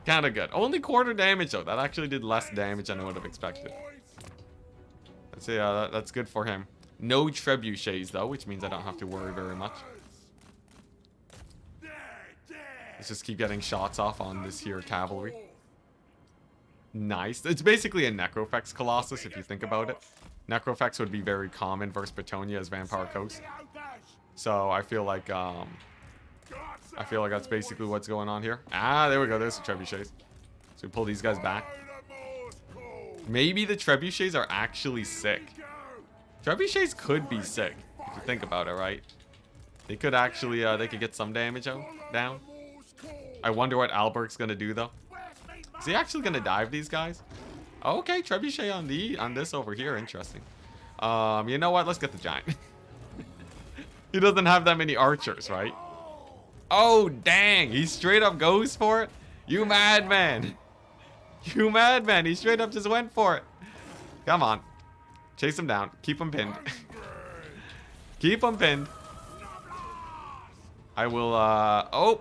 How good does the stream need to do to wear a cowboy hat? Thank you, Christian Bax. Cowboy hat. I will. You know, if as long as there's people that watch this consistently, I would happily get one. I love how Albert's just getting pinned down by like one Saber Tusk unit. Does that even slow? Does that do anything? No. Yeah, Albert's just pinned by one Saber Tusk. Poor guy. All right, so we got the giant now, right? I've managed to debate his cavalry here to charge my Saber Tusks. Hopefully they stick around for my charge. Sick. Ooh, nice dodge. You know, honestly, he's playing not bad. He's playing not bad. I'm not gonna lie. He's doing pretty good for himself. Nice cavalry control. Very nice cavalry control. Oh, it didn't shoot. I swear it would have shot there, but all right, here we go. Let's just get these guys now, and then there's the diving on the giant. This guy's going. He's going crazy. I don't know what he's doing. He's got point blank him with the Iron Blaster. Landing on the giant is quite the intense play. I will say, that's pretty hardcore. There we go. All right. Yeah, we're just gonna. I think I can probably just crush this line now. There we go. Get the doggos there. Man eaters. And the Noblars on these guys. Yeah. Sick. I think we've won it. I don't know. I don't feel like Bretonia counters the Ogre Kingdoms. I feel like they have no answers for this. Like, what's he supposed to bring? What is he supposed to bring against this madness, right? Like, yes, he brought a Relique and like Alberic, but like actually, I feel like it's almost like there's just no good options, right? Like the spears get kited out by the trappers. The burning head just massacres his face. The Iron Blaster's like untouchable. Like, look at this bad boy. There's massive damage on Henry. There's nothing. There really is nothing. Like, I feel like this is worse than the Nurgle matchup, guys. This feels legitimately worse than the Nurgle matchup. I would rather play against Nurgle than what I am witnessing here. This is just terrible. He has like one trebuchet trying to plonk away at my guys. This is terrible. Burning head. Yeah, the burning head was pretty dirty. That was a nasty burning head. I will say that was pretty messed up. He also doesn't have a caster. It's true. He doesn't have magic, but like the magic would have just made these guys have more HP. I feel like they're really like, and this guy gives -8 leadership. There's no way you just straight up have a -8 leadership guy and Bretonia can be happy about that. Look at that. Like a couple of these guys show up, I'm just like, nope. Congratulations. You stop existing. Just like, it's just so brutal. It's just absolutely brutal. Like, oh my gosh. Like, you know, obviously it's not like, obviously there's a few misplays, but like, come on, come on, look at that. What, Grail Relique is gonna keep those guys in the fight? I love how everyone's like, yo, the Grail Relique. Look at that bad boy. It's gonna keep the infantry in the fight longer than they do usually. Instantly shattered. Instantly shattered. And then the Grail Relique dies. Oh no, Bretonia, why? You were the chosen one. You were buffed. You were buffed by CA. You were supposed to crush it. No. Oh, sad times. Yeah. Yeah, the creative assembly buffs to Bretonia. Oh my gosh. Everything's just routing the second I look at it. These guys, the giant didn't even show up and they're gone. Yeah, no, Bretonian infantry. Bretonian infantry don't need a Grail Relique. If the Grail Relique was free, it'd still be pretty bad. This map is for people who only eat vanilla ice cream. All right, you know what? Now chat's BMing me for my map preferences. I like vanilla ice cream. I guess do I only like vanilla ice cream? Look, sometimes just because someone's eating vanilla ice cream doesn't mean that's the only thing they enjoy, all right? All right, I'm aware there's more to life than vanilla ice cream, but that doesn't mean you can't eat vanilla. You know, vanilla, there's a lot of great things about vanilla ice cream. There's a lot of wonderful things about it. Man, what, you guys want like a random tree? You want a random tree blocking line of sight everywhere? Come on, it's great. It's great. Oh, don't mind me. Just gonna end his entire existence. Oh, no. Oh, boy. Oh, this is just brutal. It's so brutal. Yeah, you weren't kidding when you said Burning Head was the answer to Bretonia. Oh, my gosh. I swear. Those Burning Head, seriously? I think Burning Head alone just, like... Is this, this campaign? Sky is crazy. My caster's popping off. Yeah, I don't know. I do legitimately feel like my opponent, despite having some misplays, I do legitimately feel like he played well. But I feel like Bretonia's letting this man down. Like, if he brought the same micro and cavalry play to Slaanesh, he'd dominate. He would be, like, just crushing it. Because I'm watching his cycle charging. He's really good with his cycle charging. It's, yeah, I don't know. Like, he knows what he's doing. He can get the cycle charging going. But man, on Bretonia though. On Bretonia. Oh no. If you the funny thing is that the Mark of Slaanesh actually is basically a Grail relic for your whole army. That's another brutal thing. Legit though. Full props to my opponent. It takes some guts. It takes some guts going up against me, playing as Bretonia. Against, you know, in multiple games too. I will say. GG's, great games. Burning Head counters the whole faction after nerf. Oh yeah, that's true. It is after nerf. Yeah, but like, yeah, you can seriously just you can target like any unit you want, and it will probably end up killing them or routing them. And then like any amount of blobbing is just like spells doom for them. Like this Firebelly is having the time of his life. He's doing some crazy work right now. Oh my gosh. Oh my gosh, Alberic. No, Alberic, no. Yeah, no. Ogre Kingdom's hard count is Bretonia. You know what? I think, even, yeah, the chat's claim that Bretonia is supposed to do well against Ogre Kingdoms. I think we did a 2-for-1. I think we did a 2-for-1 today. Yeah, this bad boy is just the bane of all things cavalry. Because he can't bring anything good, right? Otherwise it just gets blasted immediately. And then he can't bring archers because of this guy. I think, yeah, I think people are getting too mixed up about the anti-large, like the man-eaters with the anti-large too. It's too brutal. Gee. Alright, guys. Let's just do another poll.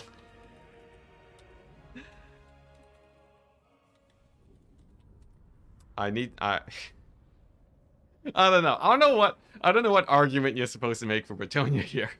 I don't know if it's trees and the cavalry can't do well. Chat's gonna vote Bretonia viable out of spite. Okay, there we go. Yeah, 73% Bret not viable.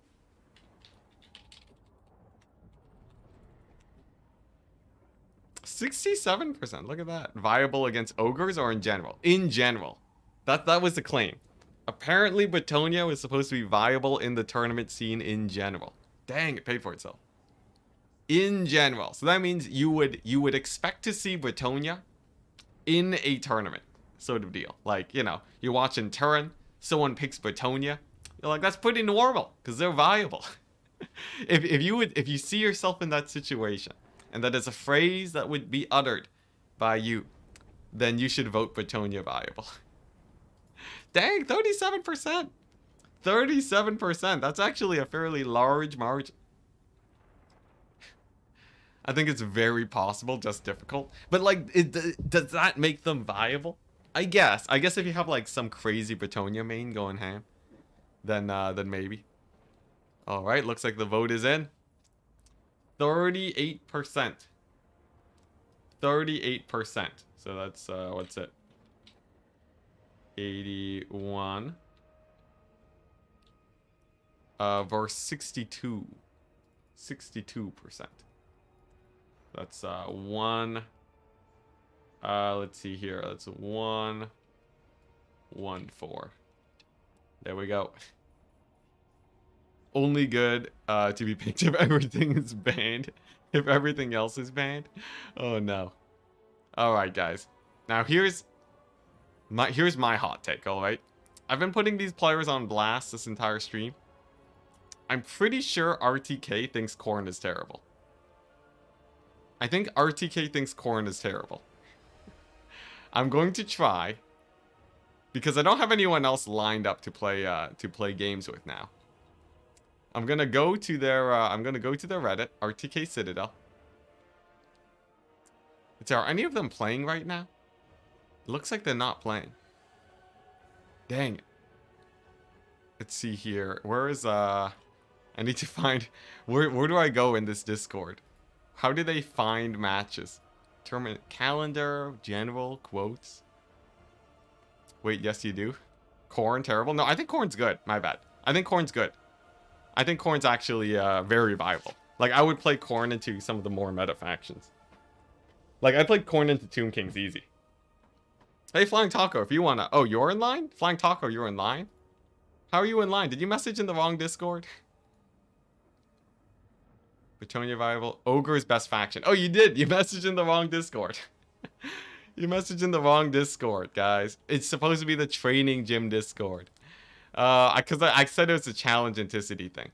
All right, yeah, we'll get you then. Yeah, I shouldn't call it challenge Enticity. I should call it like 1v1 or trash claims.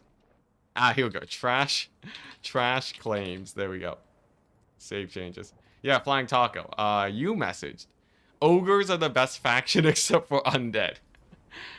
Ah, I see. Is this land or domination? Land or dom? Question mark. We're using the map mod, by the way. I don't know, you know, if you want to play land, then we can't use this mod. But if you're saying ogres are the best, then that means, except for vampire counts, then I am allowed to play anything, presumably. Hippie Hunter 7 also saying I find ogres to be okay versus counts. Dang. Dom. Okay. Alright, download the map mod. Here's the code, Flying Taco. He's in. Alright, this man, guys. This man. So, what did he say? Flying Taco is terrifying because he has the most... He's most likely to crush my face. He's saying... And then after that, it's Hippie Hunter. He's saying Ogre's best faction. Dang. Ogre's best faction. Interesting, interesting. Take number 3. Ogre's best faction. Just no undead. Okay. Alright, guys. Yeah, Hippie Hunter 7. That's right. Ogre's best faction? Well, we did just win with ogres. You know, I feel like chat... Ogre's best faction? Ogre's best faction minus undead. Ogre's not best faction. Alright, guys. Alright. I want to know what your initial claims are and how many I can sway. Ogre's best faction, just no undead. Well, what's the map gonna be? What's a good one? Bleak Spire Labor Camp? Ogre's best faction. If I was allowed to hard counter. Wait, so I'm allowed to... So I'm allowed to play Slaanesh? Question mark? 90%! 90% Ogre's not best faction? Dang! Alright, it's everyone against Flying Taco now. I think flying, at least small unit to be able to hide in trees. Oh, that'd be cool. Yeah, I think that'd be great. Thank you very much, Cooper Jacobs. I think it'd be cool. I'd be interested to see it. By the way, thank you very much, Christian Bax, for the $5 earlier. How good does the stream... Oh, yeah. Need to be for the cowboy hat. We'll get there eventually. If I can do a few more of these. Okay. 78% Ogre's not best faction. He says, if I want, I can play Slaanesh. If Flying Taco wins this... If he wins even one match... If you can win even one match against me, if you can take even one game against me, I'm convinced. Give me a best of 100, all right? If he gets a 1 W here, I don't know what to say. I mean, there's nothing you can say. If Flying Taco straight up beats Slaanesh with the Ogre Kingdoms, that's just absurd. Ogres being the best faction isn't even worth discussing. It's true. Alright, here we go. Yeah, no. I think Flying Taco, he's a... at least small units should be able to hide in trees when they land. It would open up more dynamic plays / ambushes. What are your thoughts? Yeah, I think flying units stealthing in forests. I think it would be cool. I don't think it would actually open up that many playstyles though. Ambushes in forests aren't usually that common in multiplayer, but in campaign maybe. It's like a nice quality of life thing. I don't see. I'm not like against CA adding it or anything. Playing Slaanesh is the best way to disprove this. Exactly. If Flying Taco can take out Slaanesh, then we have some world views change here. So like, it's Ogre Kingdoms. Can he really go for mass range? Is that a thing? I don't think he can. Are fiends good against ogres? What's he gonna bring here? Is he gonna bring an Iron Blaster and like shoot my Soul Grinder? Who's a good single entity too? Sigvald? Watch him just kill Sigvald. Is there a general I could bring perhaps? Like a Nakari? Now, Ogre Kingdoms used to beat Slaanesh before with manual fire Iron Blasters. Confidence is a slow and insidious killer. You know, I would love to get massacred by Flying Talker today. I think that'd be great.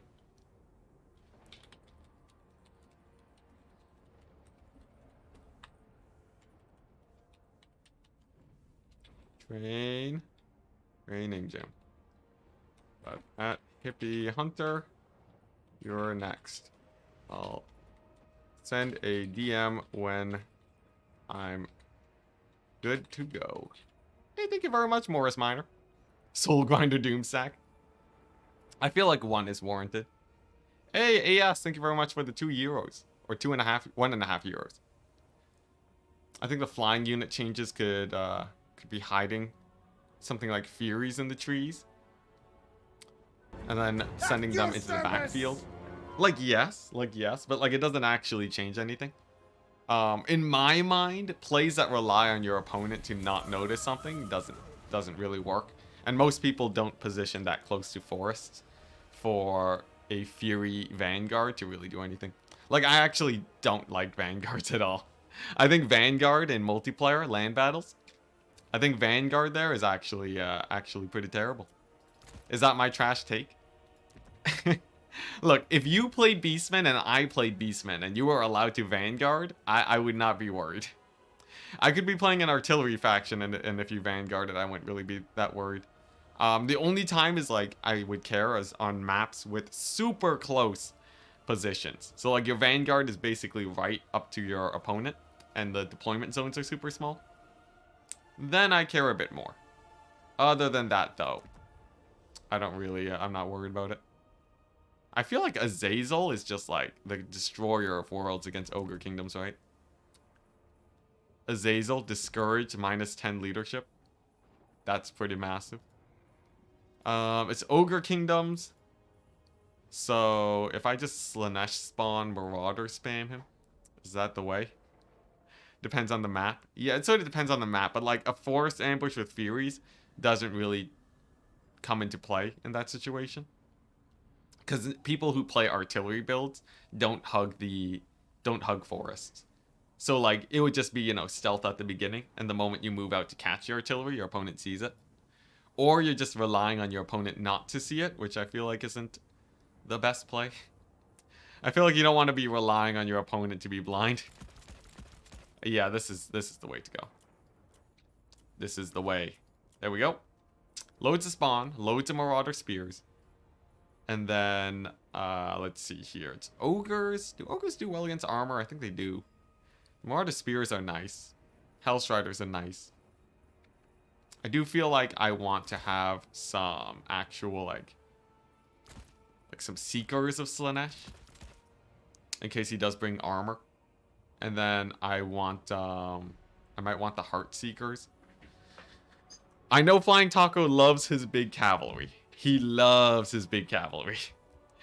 He adores it. He adores it. So, I want some sort of reprise against that. Let's see here. What's this? Melee defense aura. So we have Azazel for the Terror. I could bring Marauder Horseman. Marauder Horseman of Slaanesh to kite out his guys, but they're so expensive nowadays. I feel like I don't really feel like Marauder Horseman. Honestly, I feel like a double Soul Grinder is not that bad. Because it's fast, you can run them down, and then after that, just like a little bit of infantry, and we're basically good to go. A Chosen of Slaanesh. Chosen of Slaanesh is really weird. I feel like I'd rather just have more dudes. More dudes. This is already a really weird build, but I'm pretty sure even if he goes for a shooty style, we should be fine, right? I got the Hellstriders going. So I got like great cavalry and mobility against his possible mobility.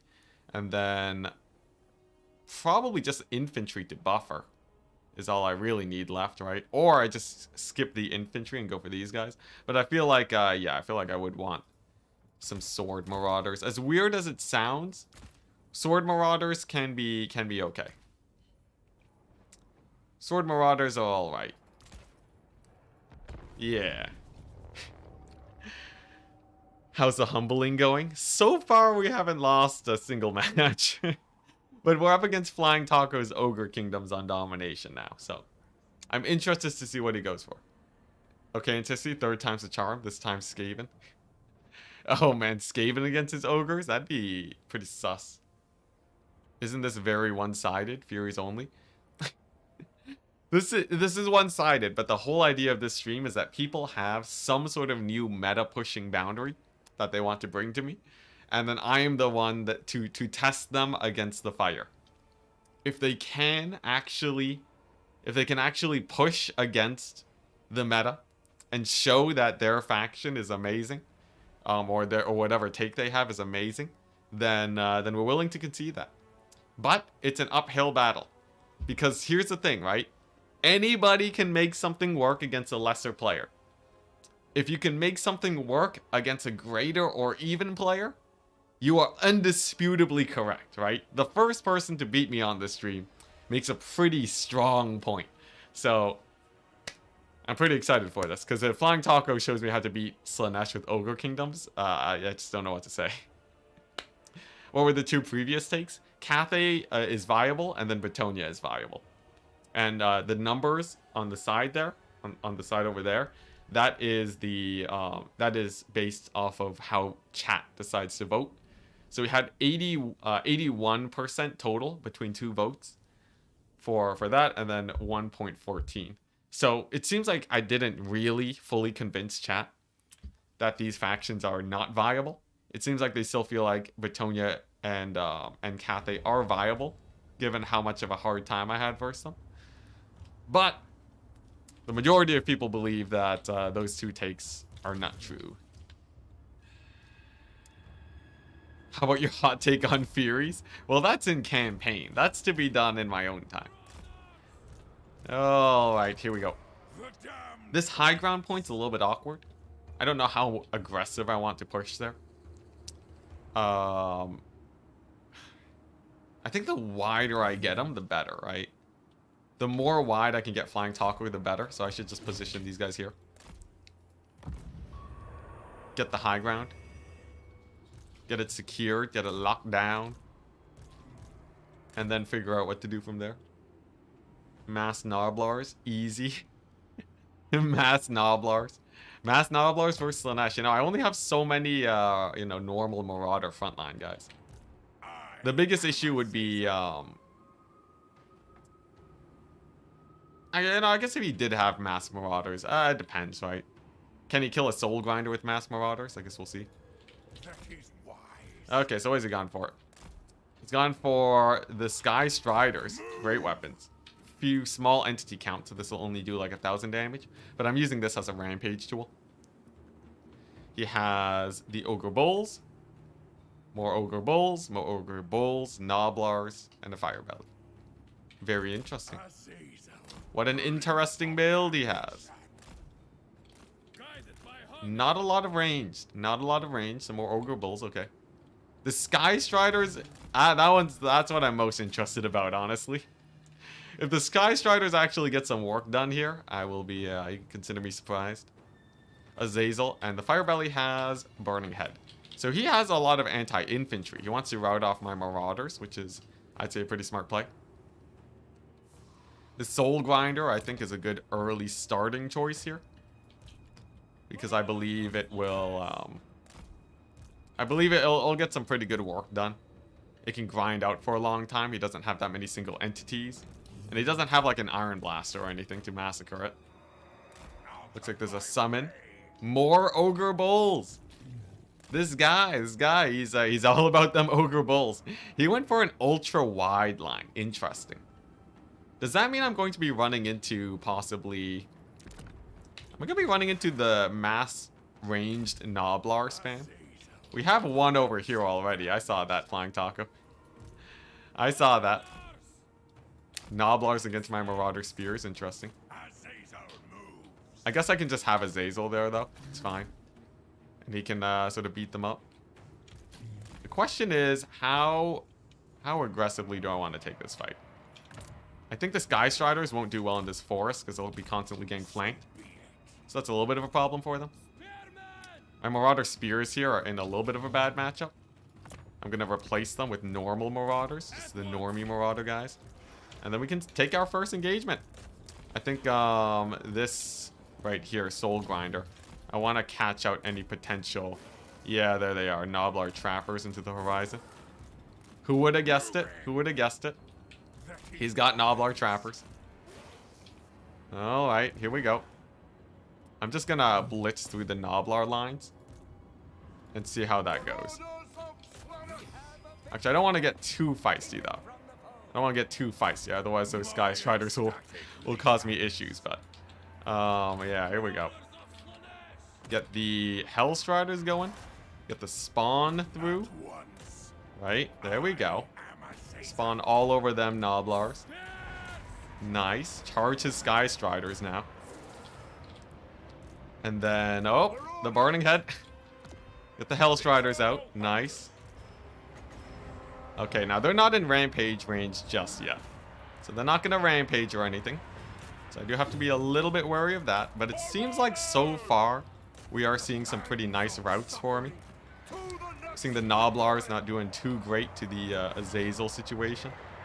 I'm going to pull these guys back as soon as possible. Away from those Sky Striders. There we go.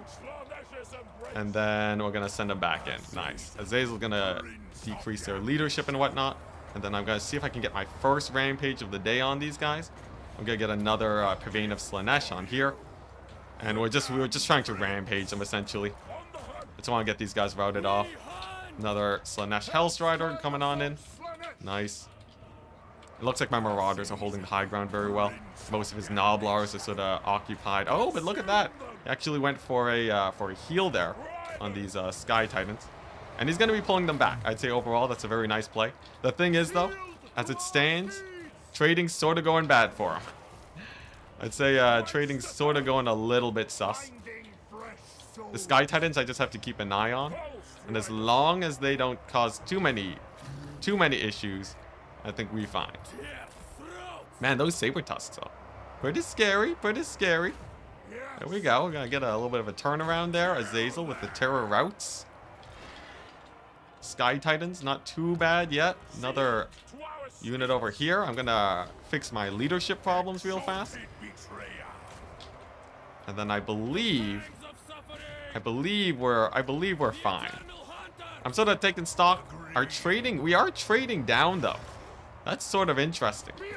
I wouldn't have expected to be trading down here, but weird. How are we trading down? How are we trading down? What's going on? What's going on? It must be these guys. Those really expensive Sky Titan guys. I feel like yeah, it's gotta be them. They're contributing to a fairly large percentage of his army right now. As long as I sort of keep them pinned, though, I think we're okay. Look at my sick Soul Grinder here too. All right, nice. He just goes right for it. Interesting. I think if I can just kill these guys, I think I'm fine. So I'm gonna get my Seekers of Slaanesh here. We're gonna charge them in the back. I'm gonna Rampage them. and then it should be no issue, honestly. Yeah, I don't know. I'm not feeling these Ogre Kingdoms here. That was a pretty brutal loss of his Sky Titans. Yeah, alright, there we go. Pull here. Looks like they are most definitely going down. I will say the Noblars over here are doing well, though. Look at that. He has a couple doggos coming on back. There we go. The Sky Titans are routed, though. They're gone. Nice. I'm going to pull my spawn back here just to keep them safe. Use my spears to protect them. And then with this unit gone, all that's really left now is cleaning up these here Noblars. The Noblars are an interesting force. They have a lot of missile damage, and they are generally pretty hard to catch. But because I have the rampages, right? I think if I just straight up chain rampage them, then it shouldn't be too problematic. And Slaanesh is basically made out of rampage spam. So just by keeping them, you know, keeping them in there, it should be fine. There we go. Finish chasing off the Ogre Bulls too. And then I think we're okay. I think we're okay. Looks like the middle's going well for us.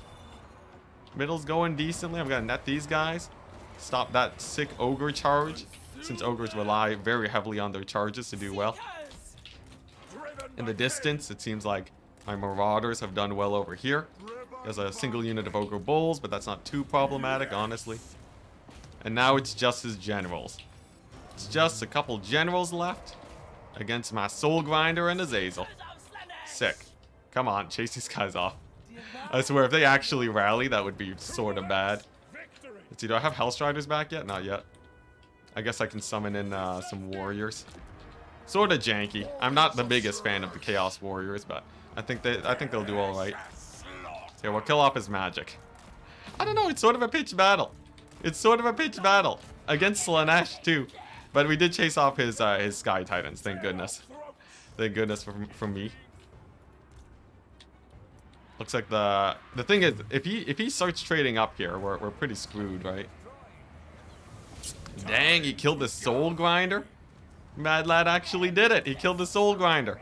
All right, all right. This guy's got a little bit of teeth. I swear, if he wins, Flying Taco wins right here, right now, that would be quite something. Come on, Hellstriders, go get him. Go get him. Azazel's got this guy down. Hellstriders are doing great. We might have lost the high ground, but it's going well enough where I'm not too worried about it. And a full surround on his general should spell doom. Although I will say, Flying Taco sort of gave me almost a run for my money. I think, though, with his general dead, there's basically nothing he can do. Whew, oh my gosh. Almost had to start freaking out there. That was scary. Very, very scary. Here we go. Get that perfect vigor back. See how's his general doing? Routing. Sick. Kill off the fire belly. Why not? Pull these guys back to chase him down. And then, yeah, Hellstriders. So these Hellstriders, I have very few of them. But because I can resummon them as soon as possible, that's going to build up this ability. So you can see they already have bonus to leadership. And they're already a much better unit than when they initially started. So that's going to be helping them out a lot. On the high ground, it looks like he did take that point. He did take the point, which is a little bit scary, but with the loss of his fire belly, with the loss of his general, that should be a pretty massive leadership loss for him. And then these guys sort of piling on in. As long as I can get solid charges on them, I think they should go down. Unfortunately for me, though, his general does manage to barely escape with his life. But we do have the double cap now, so at least I'm not too terrified. And there's no more Noblars too. The Noblars would be strangely problematic if he had like 3 more. Just because they would make it so hard to chase off his general. Alright. Yeah, it was a good game though. That was a very good game. Flying Taco is a joy to play against. Alright, Azazel. Go kill off that Slaughtermaster. Kill off that Slaughtermaster, Azazel. You know it's important. We're gonna need that. Let's see here. I'm gonna get some spawn going. There we go. Slaughtermaster is... Oh, dang, look at that. We got some Noblars. Not a problem. I am just gonna use all my abilities to just chunk them down as fast as possible. There we go. And I think he's basically army wiped now, guys. Oh my gosh. I think killing off those Sky Titans was really big. We managed to pull back in the late game.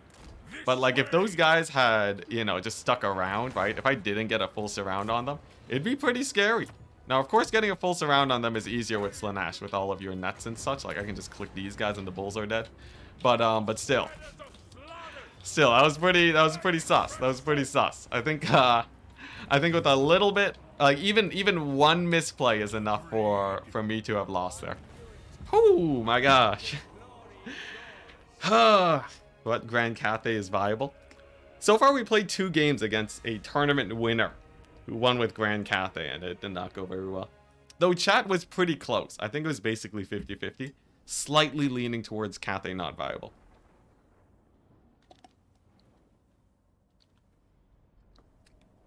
What would you do to make Cathay viable? I'd make an alternate unit of Jade Lancers. So I'd make Jade Lancers with swords. Rematch? I'm down. GG's.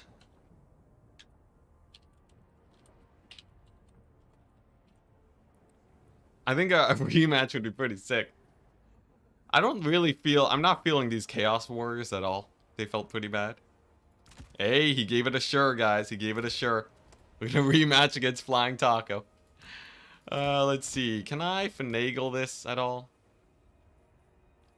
I feel like I do want Acquiescence on top of Purveying of Slaanesh, so I can rampage and kill things super fast. I wasn't using all of my Winds of Magic. Chosen Hell Scourges. Play a B tier faction. He did say they were the best.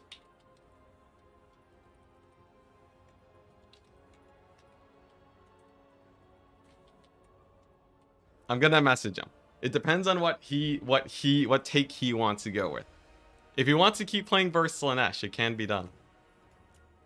I wouldn't mind. That was close enough where he might have gone the W there. Let's see, not Dust Bowl, Gates of Urkund, Blade of the Everqueen. Is there what are the good maps here? Some of these maps I enjoy less. Let's see, Nolan Outskirts. Val's Anvil. Oh, the Crucible's a fun map. Don't people run Malekith with Soul Sealer? Like in general, yes. Oh, dang. So Flying Taco is telling me that was the first time he ever lost Slaanesh into, he ever lost playing as Ogre Kingdoms into Slaanesh. Dang. Dang, what a mad lad. So he's saying that he seriously only wins against Slaanesh and he wants a second go at it. Oh my gosh. That's pretty spicy. Interesting. Let's see, what does this guy have? Perfect Vigor. Dang, so Flying Taco is confident. He thinks he can take this. Oh boy. I feel like my spears, the spear spam was okay. I would like to have more mass though. The mass infantry is pretty scary, honestly. Like I feel like even if I just did this, more marauders, fewer spawn. The marauders definitely need backup though. Like they would need some sort of backup if they are to not die. Maybe my composition is fine. Maybe it is fine. It's weird. Slaanesh's roster is actually much smaller than I would have expected. You know what I could do? I feel like the age of missile cavalry is here. I know y'all hate missile cavalry, but yeah, like the missile cavalry here, I feel like they are pretty important. Why, you might ask? Because ogres have to bring some sort of range tool to shut them down, and Azazel can kill all of that. So I'm pretty sure that's sick. I almost feel like I want one more spawn too. I don't think I need this many missile cap, but I feel like almost I would want one more spawn and another unit of infantry, because my Marauder swords route off his Noblars. I would say an Iron Blaster. An Iron Blaster is cool, but he'd lose so much of his front line. I don't know if it would actually work out. Like, maybe it pays for itself in the late game and he goes for trading. That would be an interesting way to go about it. But yeah, I'm feeling like this build is the way. Azazel's one of the better options versus ogres with his mobility. He can keep up with them. And unlike Sigvald. And he's a terror bomb. Azazel with that cause terror. He's one of the only small single entities that causes terror. It's great. But yeah, this feels like a good build.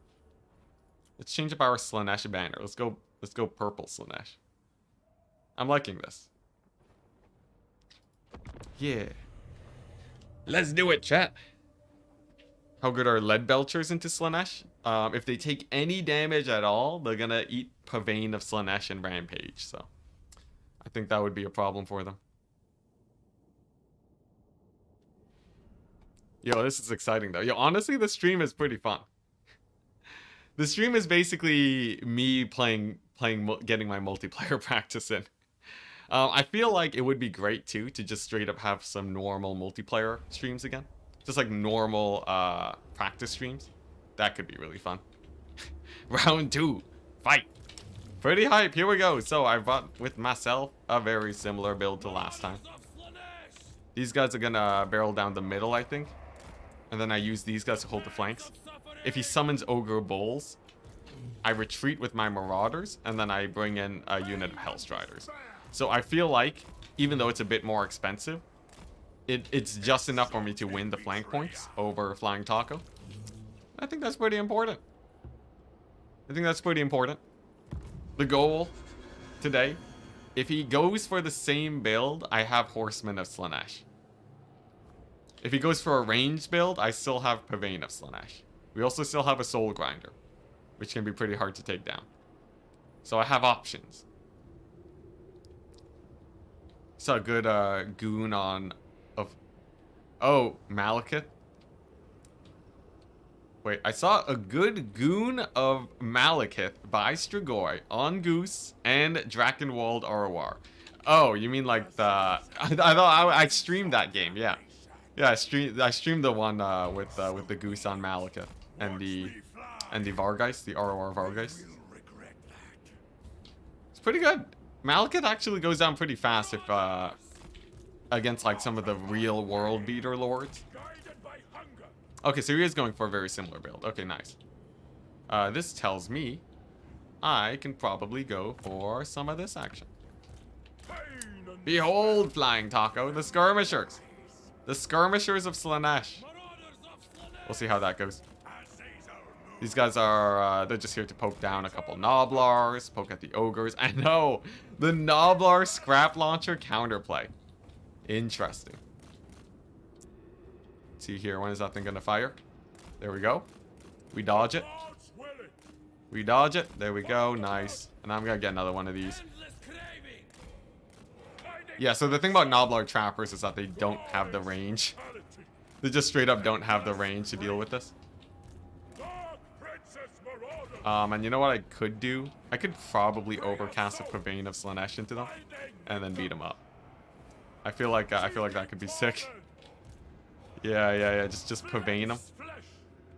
Just Pavane them up. Oh man, my guys keep overextending though. They might get a shot off. Okay, no volleys, no volleys. Now that I know his Noblars are here though, I can rotate with these guys. And then I can save up for a Hellstrider summon here. Yeah, and then with that sort of sorted out, I can just focus on this area. Sick. And now he's in an awkward position because he doesn't have a lot of support to do work here. Because he has a lot of Noblars in that area, so as long as I position well enough, we should be fine. And look at that, Ogre Bulls. second thinking again about actually going into this area. And then you know what? Yeah, I'm gonna save my Purveins of Slaanesh for his trappers. The trappers are by far the scariest thing versus Slaanesh. So as long as I'm safe around them, we should be fine. Yeah, there they are. There's those trappers. Dodge. Now, they don't have a load of ammunition, so it can be a decent idea wasting their shots. Although it's sort of a mixed bag as to whether or not that's actually worth it. In the meantime, though, I'm just gonna keep poking these guys. He's doing some good dodging himself, though. Flying Taco is really preventing the damage of my skirmisher core here. I will say, he's doing a good job. I'm gonna do this nice and patiently, though. In fact, these Hellstriders might as well poke at the Ogre Bulls. Why not? Why not get a little bit of poke down? Rampage these guys. Might seem like it's a little bit of a waste, but I think it's honestly worth it. Because I can get an easy pick there. Look at that. Nice play from Flying Taco, pulling away the Ogre Bulls. And then over here, I'm going to get more Hellstriders. Let's give him some trouble here, you know? I think it's so he has to commit a few more forces than he really wants to. Alright, sick. Pull back from the trappers. Get the spawn to charge them instead. And then now we're in business. Now we're in business. Now the fight's going. So, Hellstriders against Ogre Bulls. I don't know how well that goes in a vacuum. We'll see. We will see. For the trappers, looks like they're not too... Oh my gosh, that spawn charge. That spawn charge was absolutely massive. Sorta killed everything. That's like an insta rout on those guys. And then I pull back.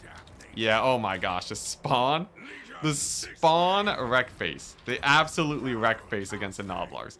The Bulls over here did well, but I forced an overcommit by him. So now he shouldn't really be able to do well here. There we go. Spawn can charge there. Those can deal with those guys. And then I just want to rampage those trappers out of existence. Skirmisher over here to couch out these Ogre Bulls. And then Azazel's just gonna start being a terror piece. As he always would want to be. Nice. And over here looks like that's going well. Very good. I think we're doing well, guys. It was a little bit sus. It was a little bit sus for a second there. But I think we are in the midst of winning this. Oh no, trading's down again. I feel like trading is always down. For, just inexplicably. I have no idea why. Oh dang, these guys didn't rampage. Look at that. They actually held their ground. Pretty scary, pretty scary. The Ogre Bulls on the flank here. Doing better than one might have expected. But, with I think Seekers over here now, I think we are in the clear. Because yeah, the Trappers can't be that bad. These guys have finally rampaged to their deaths. And he's now fighting me on my side of the map over here. So, not a big problem. Look at that Ogre Bull summon. I can shut them down pretty easily. Looks like Seekers are doing well. And Azazel's just gonna, yeah, Azazel's gonna go over here and support this flank now. Because if Azazel can actually make sure that that flank wins, then we are very much in the clear. Like, I don't need to overcommit over in this area, right? I can start disengaging and pulling away. And just focusing on a place where I can get better trades. There we go. Nice, nice. We're gonna give up the middle. That's okay. Come on. I wonder, can I kill the Firebelly? One must wonder. Can I kill the Firebelly? I think I can. I believe I can. Come on, Azazel, get there. Rampage those trappers. There will be no trappers in my battle. Oh dang! Oh, they already proc their rampage. Oh dang! Look at that. All right, well that makes things a little bit scarier, but it seems like we've won the right flank. Now I have given up quite a bit of space here to Flying Taco, but the good thing about this situation is that despite giving up a bit of space, I already had an early lead in victory tickets, so I'm not like, you know, I'm not especially worried about this situation, because now I can start playing it really, really safe.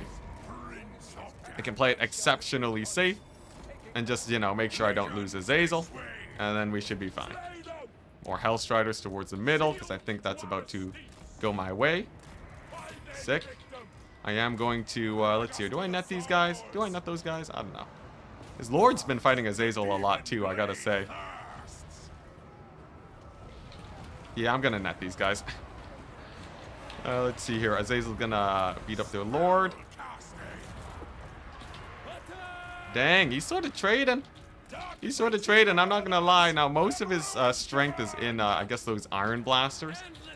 So, the Iron Blasters, I guess they could be pretty scary. No, he's about to lose his Lord, though. Yeah, or not the Iron Blasters, but his catapults, right?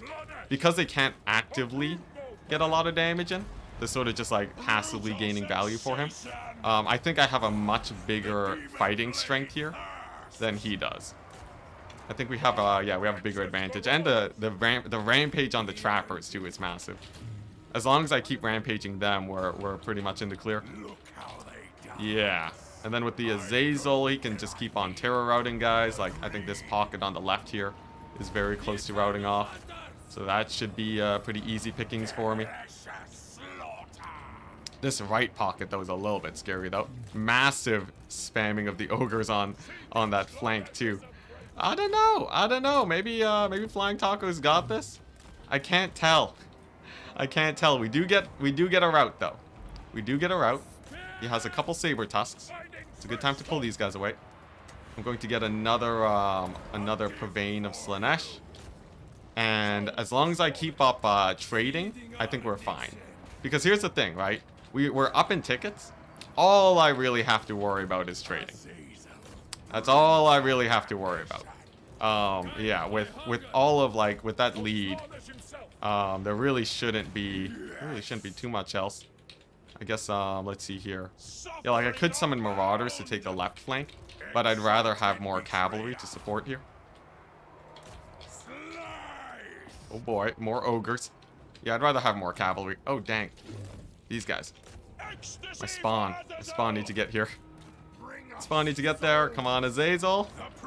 Oh dang, I don't know if he wins this. It's gonna be close. I'm willing to say it's gonna be close, chat. Let's see here. How's the vigor? Vigor is sort of hurting. I don't really want these bulls getting here though, so I'm just gonna net them and get get these guys on them. Seekers on top of them. It seems like I've just barely held on to the middle, and with the new spawn summon, I think we're okay. Yeah, and I'm going to use this sort of extra lead to just hunt down his Lord. You know, hunt down his Lord. Not really worried too much. And that was a bit of a waste of an ability there, but that's okay. Yeah, it looks like he does have a couple doggos coming here, but they're not too terrifying, especially once I get another Hellstrider summon. And then if I can just keep up with that, we're okay. Now, worst case scenario, this guy kills Azazel. You could color me very surprised if he does. But if he does, that would be a W for Flying Taco, almost assuredly. It seems like, though, the guy's going down. And that should be the victory. Yes! Oh my gosh. Oh my gosh, he goes down. Man, Flying Taco, he consistently gives me a run for my money here.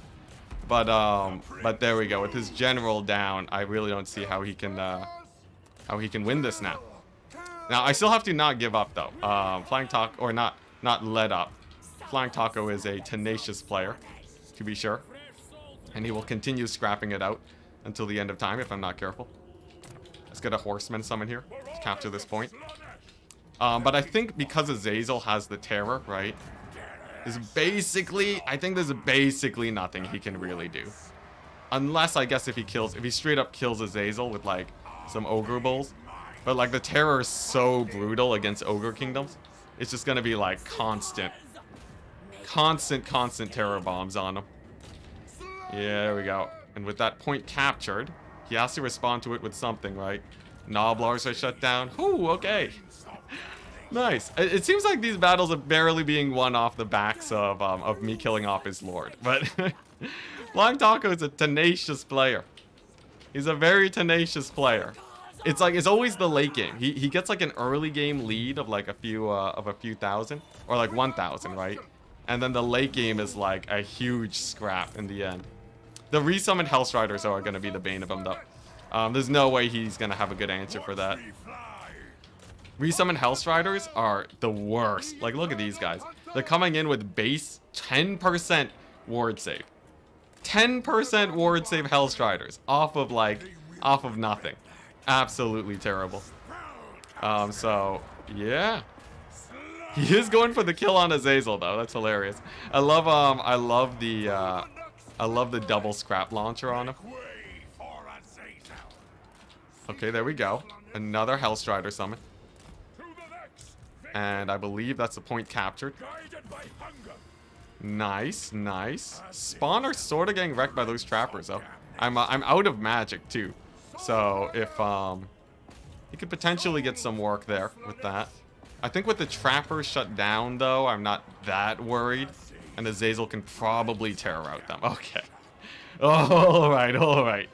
Oh my gosh. Okay, we're good. Look at that. I even distracted these guys by denying them, like, just like by not charging face first into them. They didn't get their volley off, but then I charged face first into them and they get their volley off. Very unfortunate. Still all good, though. Still all good. Yeah. And because we've stalled this game so long, my Hellstriders are, like, almost fully juiced up. In fact, I can juice them up even more on these Noblars. That's the one major downside of the Noblar spam. So, with that done, I think I have enough Hellstriders. All I really got to worry about now is dealing with them getting some spawn up. I think just a couple units of spawn will be more than enough for me. Man, Slaanesh abilities are so brutal. In a mobility fight, Slaanesh just like, nope, no, you don't get to move anymore. I wanna charge you, and then it's just like a free charge with one ability. That's so disgusting. Oh my gosh, the brutality. I will say though, Flying Taco really makes me have a run for my money anytime he plays Ogre Kingdoms. Oftentimes wins against me too. But against Slaanesh. Yeah, GG, well played. Honestly, Flying Taco makes Ogre Kingdoms feel like they're the best. This is a guy who can make Ogre Kingdoms look great. Flying Taco's your guy. Yeah, but GG. Oh my gosh, that was terrifying. Man straight up was like, you know what? I'm gonna get a 1,000 gold value lead against Slaanesh in the early game. Jeez, man, jeez. GG. Very close. If I hadn't sniped out his Lord, we would have been mega screwed. A lot of that was off the Lord snipe. I'm not gonna lie. Jeez. Spawn are still amazing, though. I think Spawn, and it comes down to who can... It comes down to the trappers, right? If his trappers live for even a bit longer, they generate so much value. The scrap launchers technically paid for themselves, but I'm not a huge fan. Honestly, if Ogre Kingdoms could take 10 trappers, I think they would win against Slaanesh.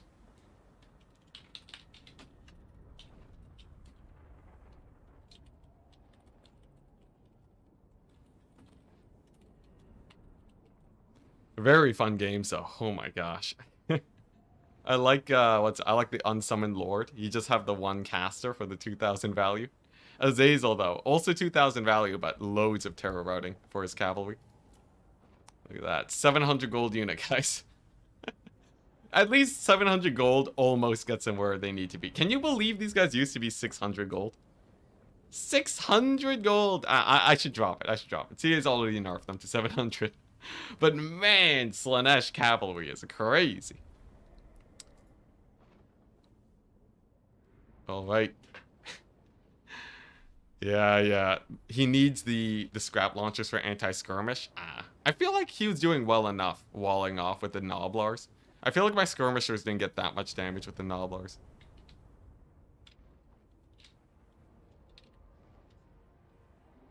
Oh yeah, he is seeing the trappers. Yeah. But due to the short range, you also need the scrap launchers.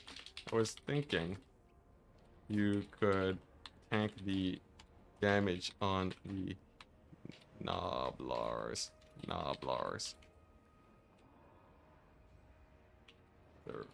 Way, not a great situation. Any recommendation? What? Hope. See you later. Ogres are the best faction in the hands of Flying Taco. Yeah, what was his initial claim? His initial claim was that Ogres best faction. I'm gonna do the poll. Ogres best faction minus undead. Ogres not best faction.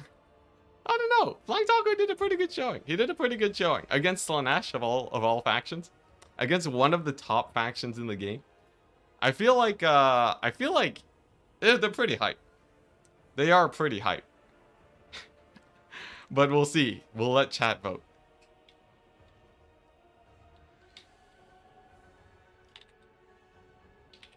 Raise. I'm off soon. Let me message the other. Oh, okay, there we go. Flying Taco's gone. All right. Let's see if we can get our final player here today. Hippie Hunter 7. Hey. So what? He's saying Ogres okay verse counts. Hey.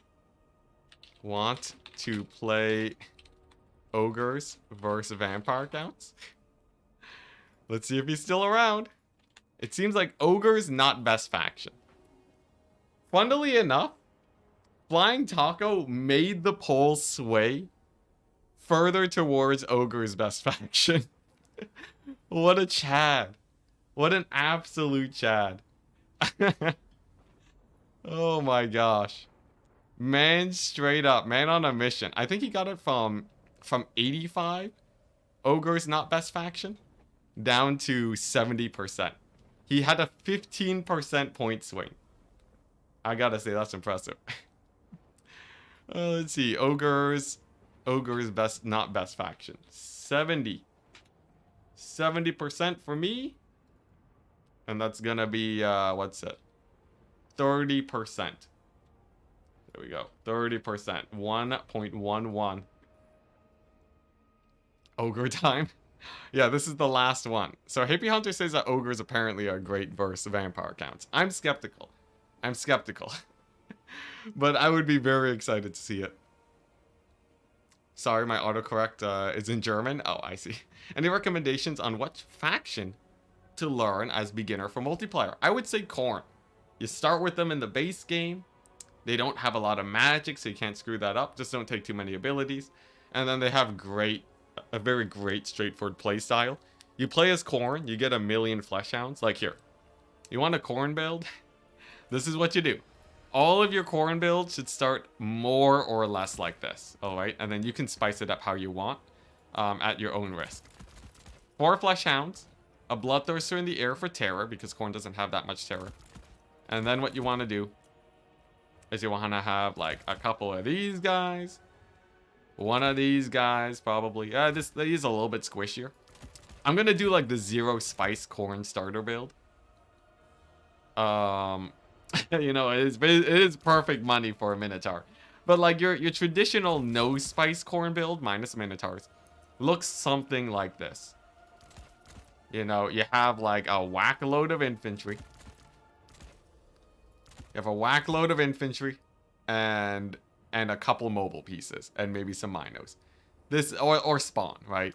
Something like, you know, if you want to do this. Khorne is very straightforward, and you can run this against basically any faction in your set. Oh dang, looks like Hippie Hunter's not messaging back. He's gone. He's gone. Which means that we've done only wins today, but we haven't convinced chat completely. It seems to me that that we have, I think, the most plausible one today. The most plausible one today was Bretonia.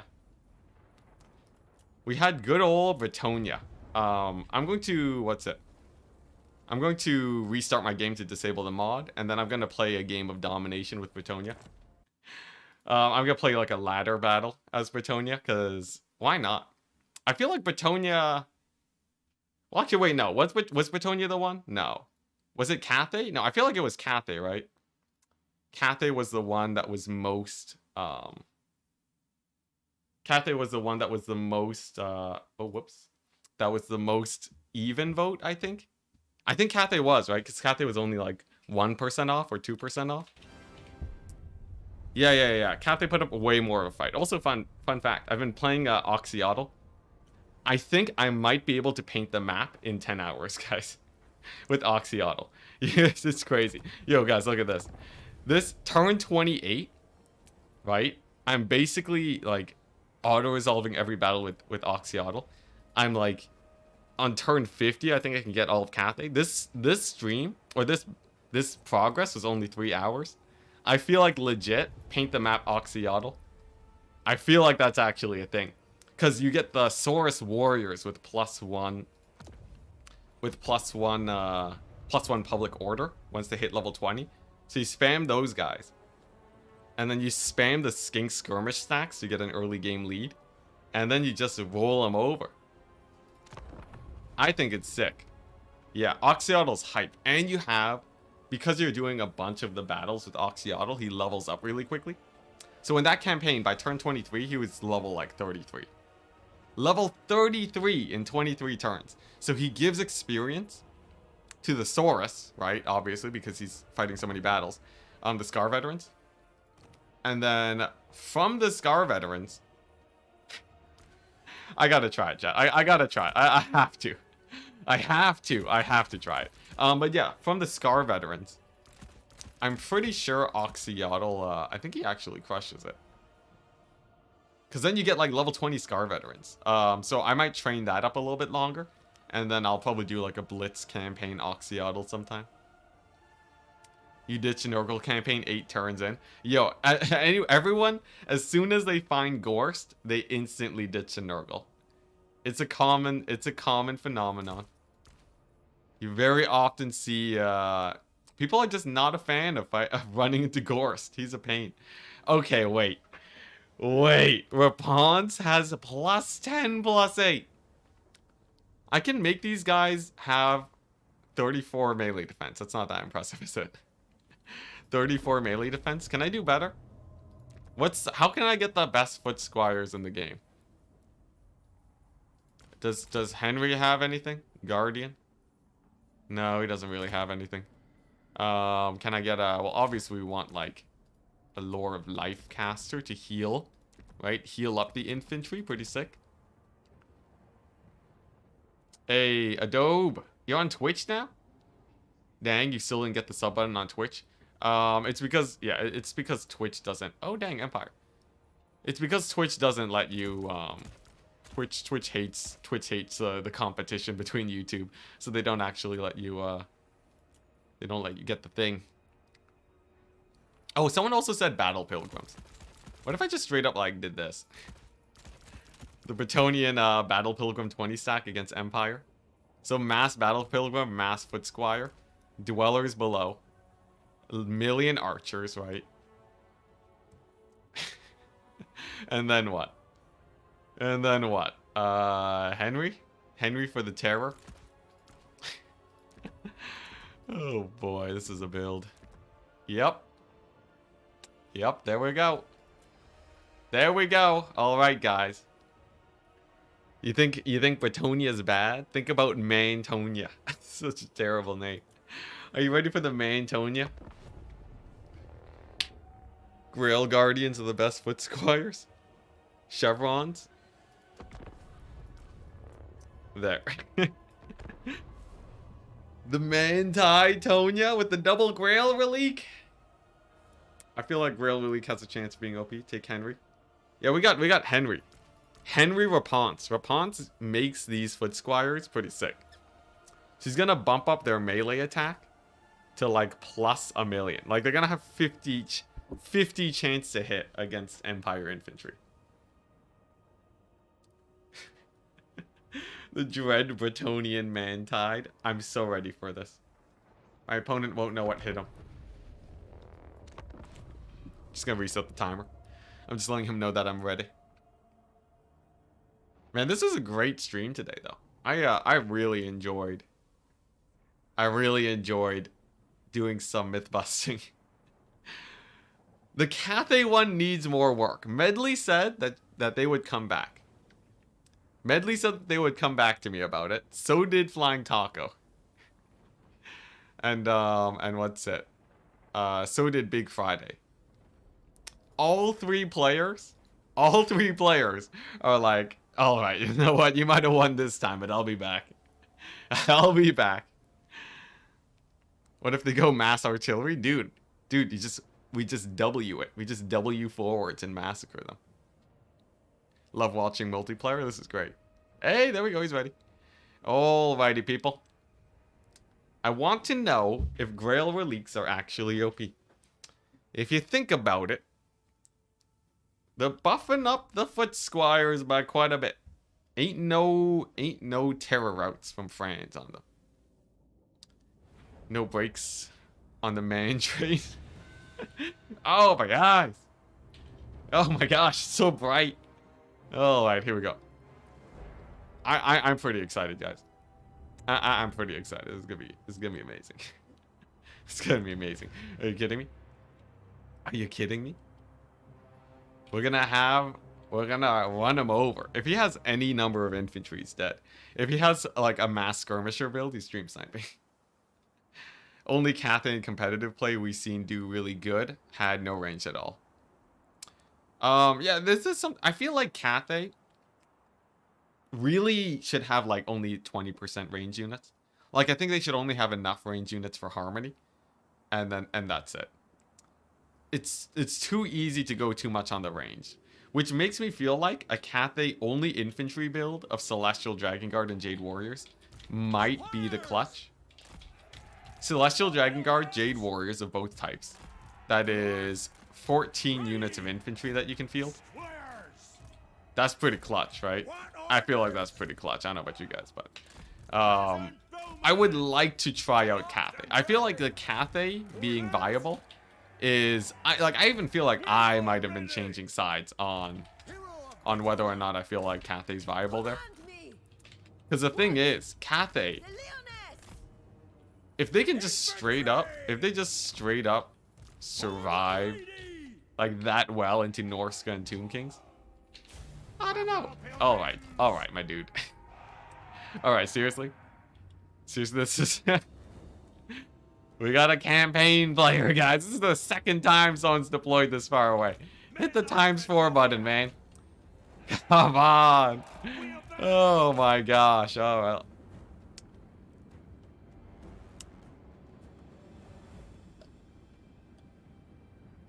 I guess while we wait here, I'd like to introduce my new merch.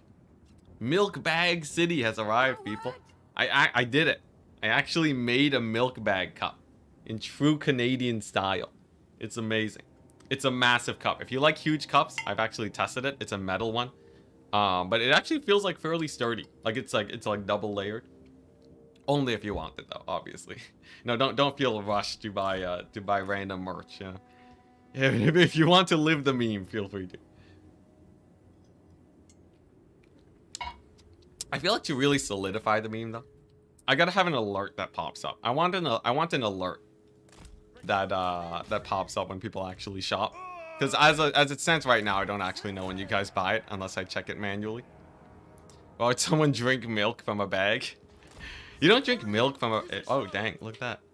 Final transmutation. You don't drink milk from the bag. You just hold it in the bag. Oh, dang. That final transmutation kind of sick. That final transmutation kind of did some work on Henry. Should I just heal him up now? Because I might as well. All right, we're in the early stages of the game.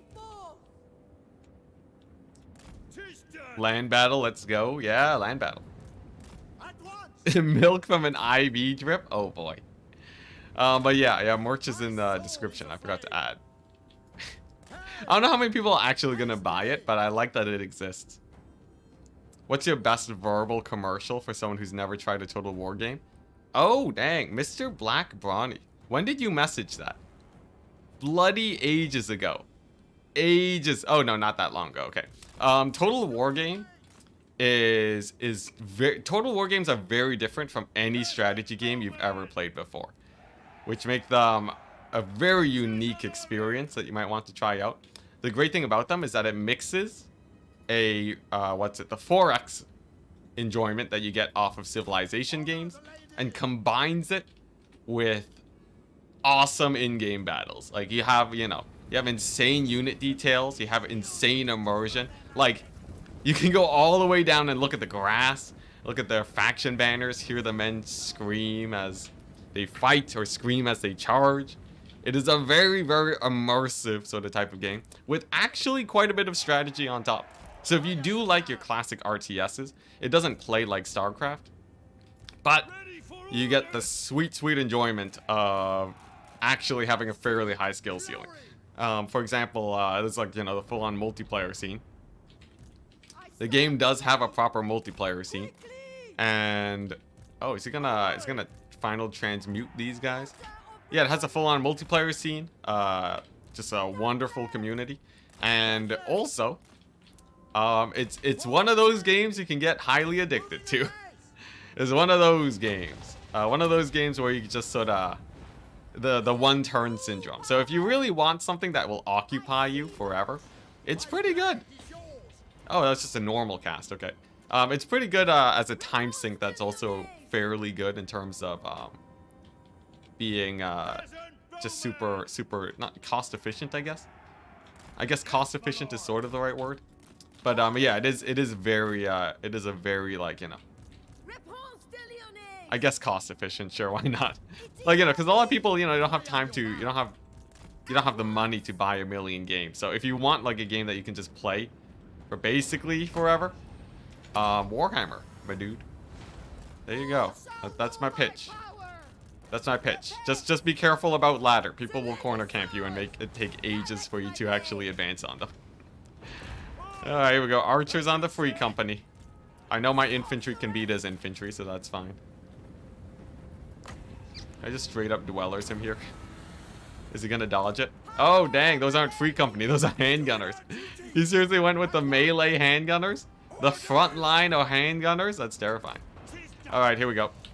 Let's get this party started. Archers away. We're gonna send Henry over here. He does have some demograph knights, but that's not the most terrifying thing in the world. And over here, we're just gonna heal up these guys. Don't mind the slow blindness, by the way.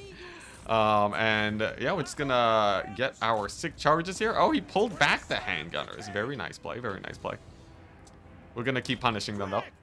I have the range superiority. And I'm just gonna ignore the cannon. Honestly, we don't really have to worry about it. Cannon's not terrifying in the slightest. Now the knights are a different situation. These knights over here. Oh, here they come. How well do battle pilgrims hold up against demograph knights?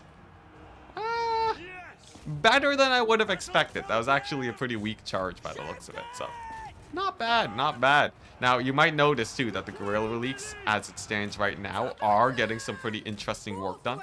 As in, they're literally doing nothing. The guerrilla reliques don't matter until my leadership drops below 12.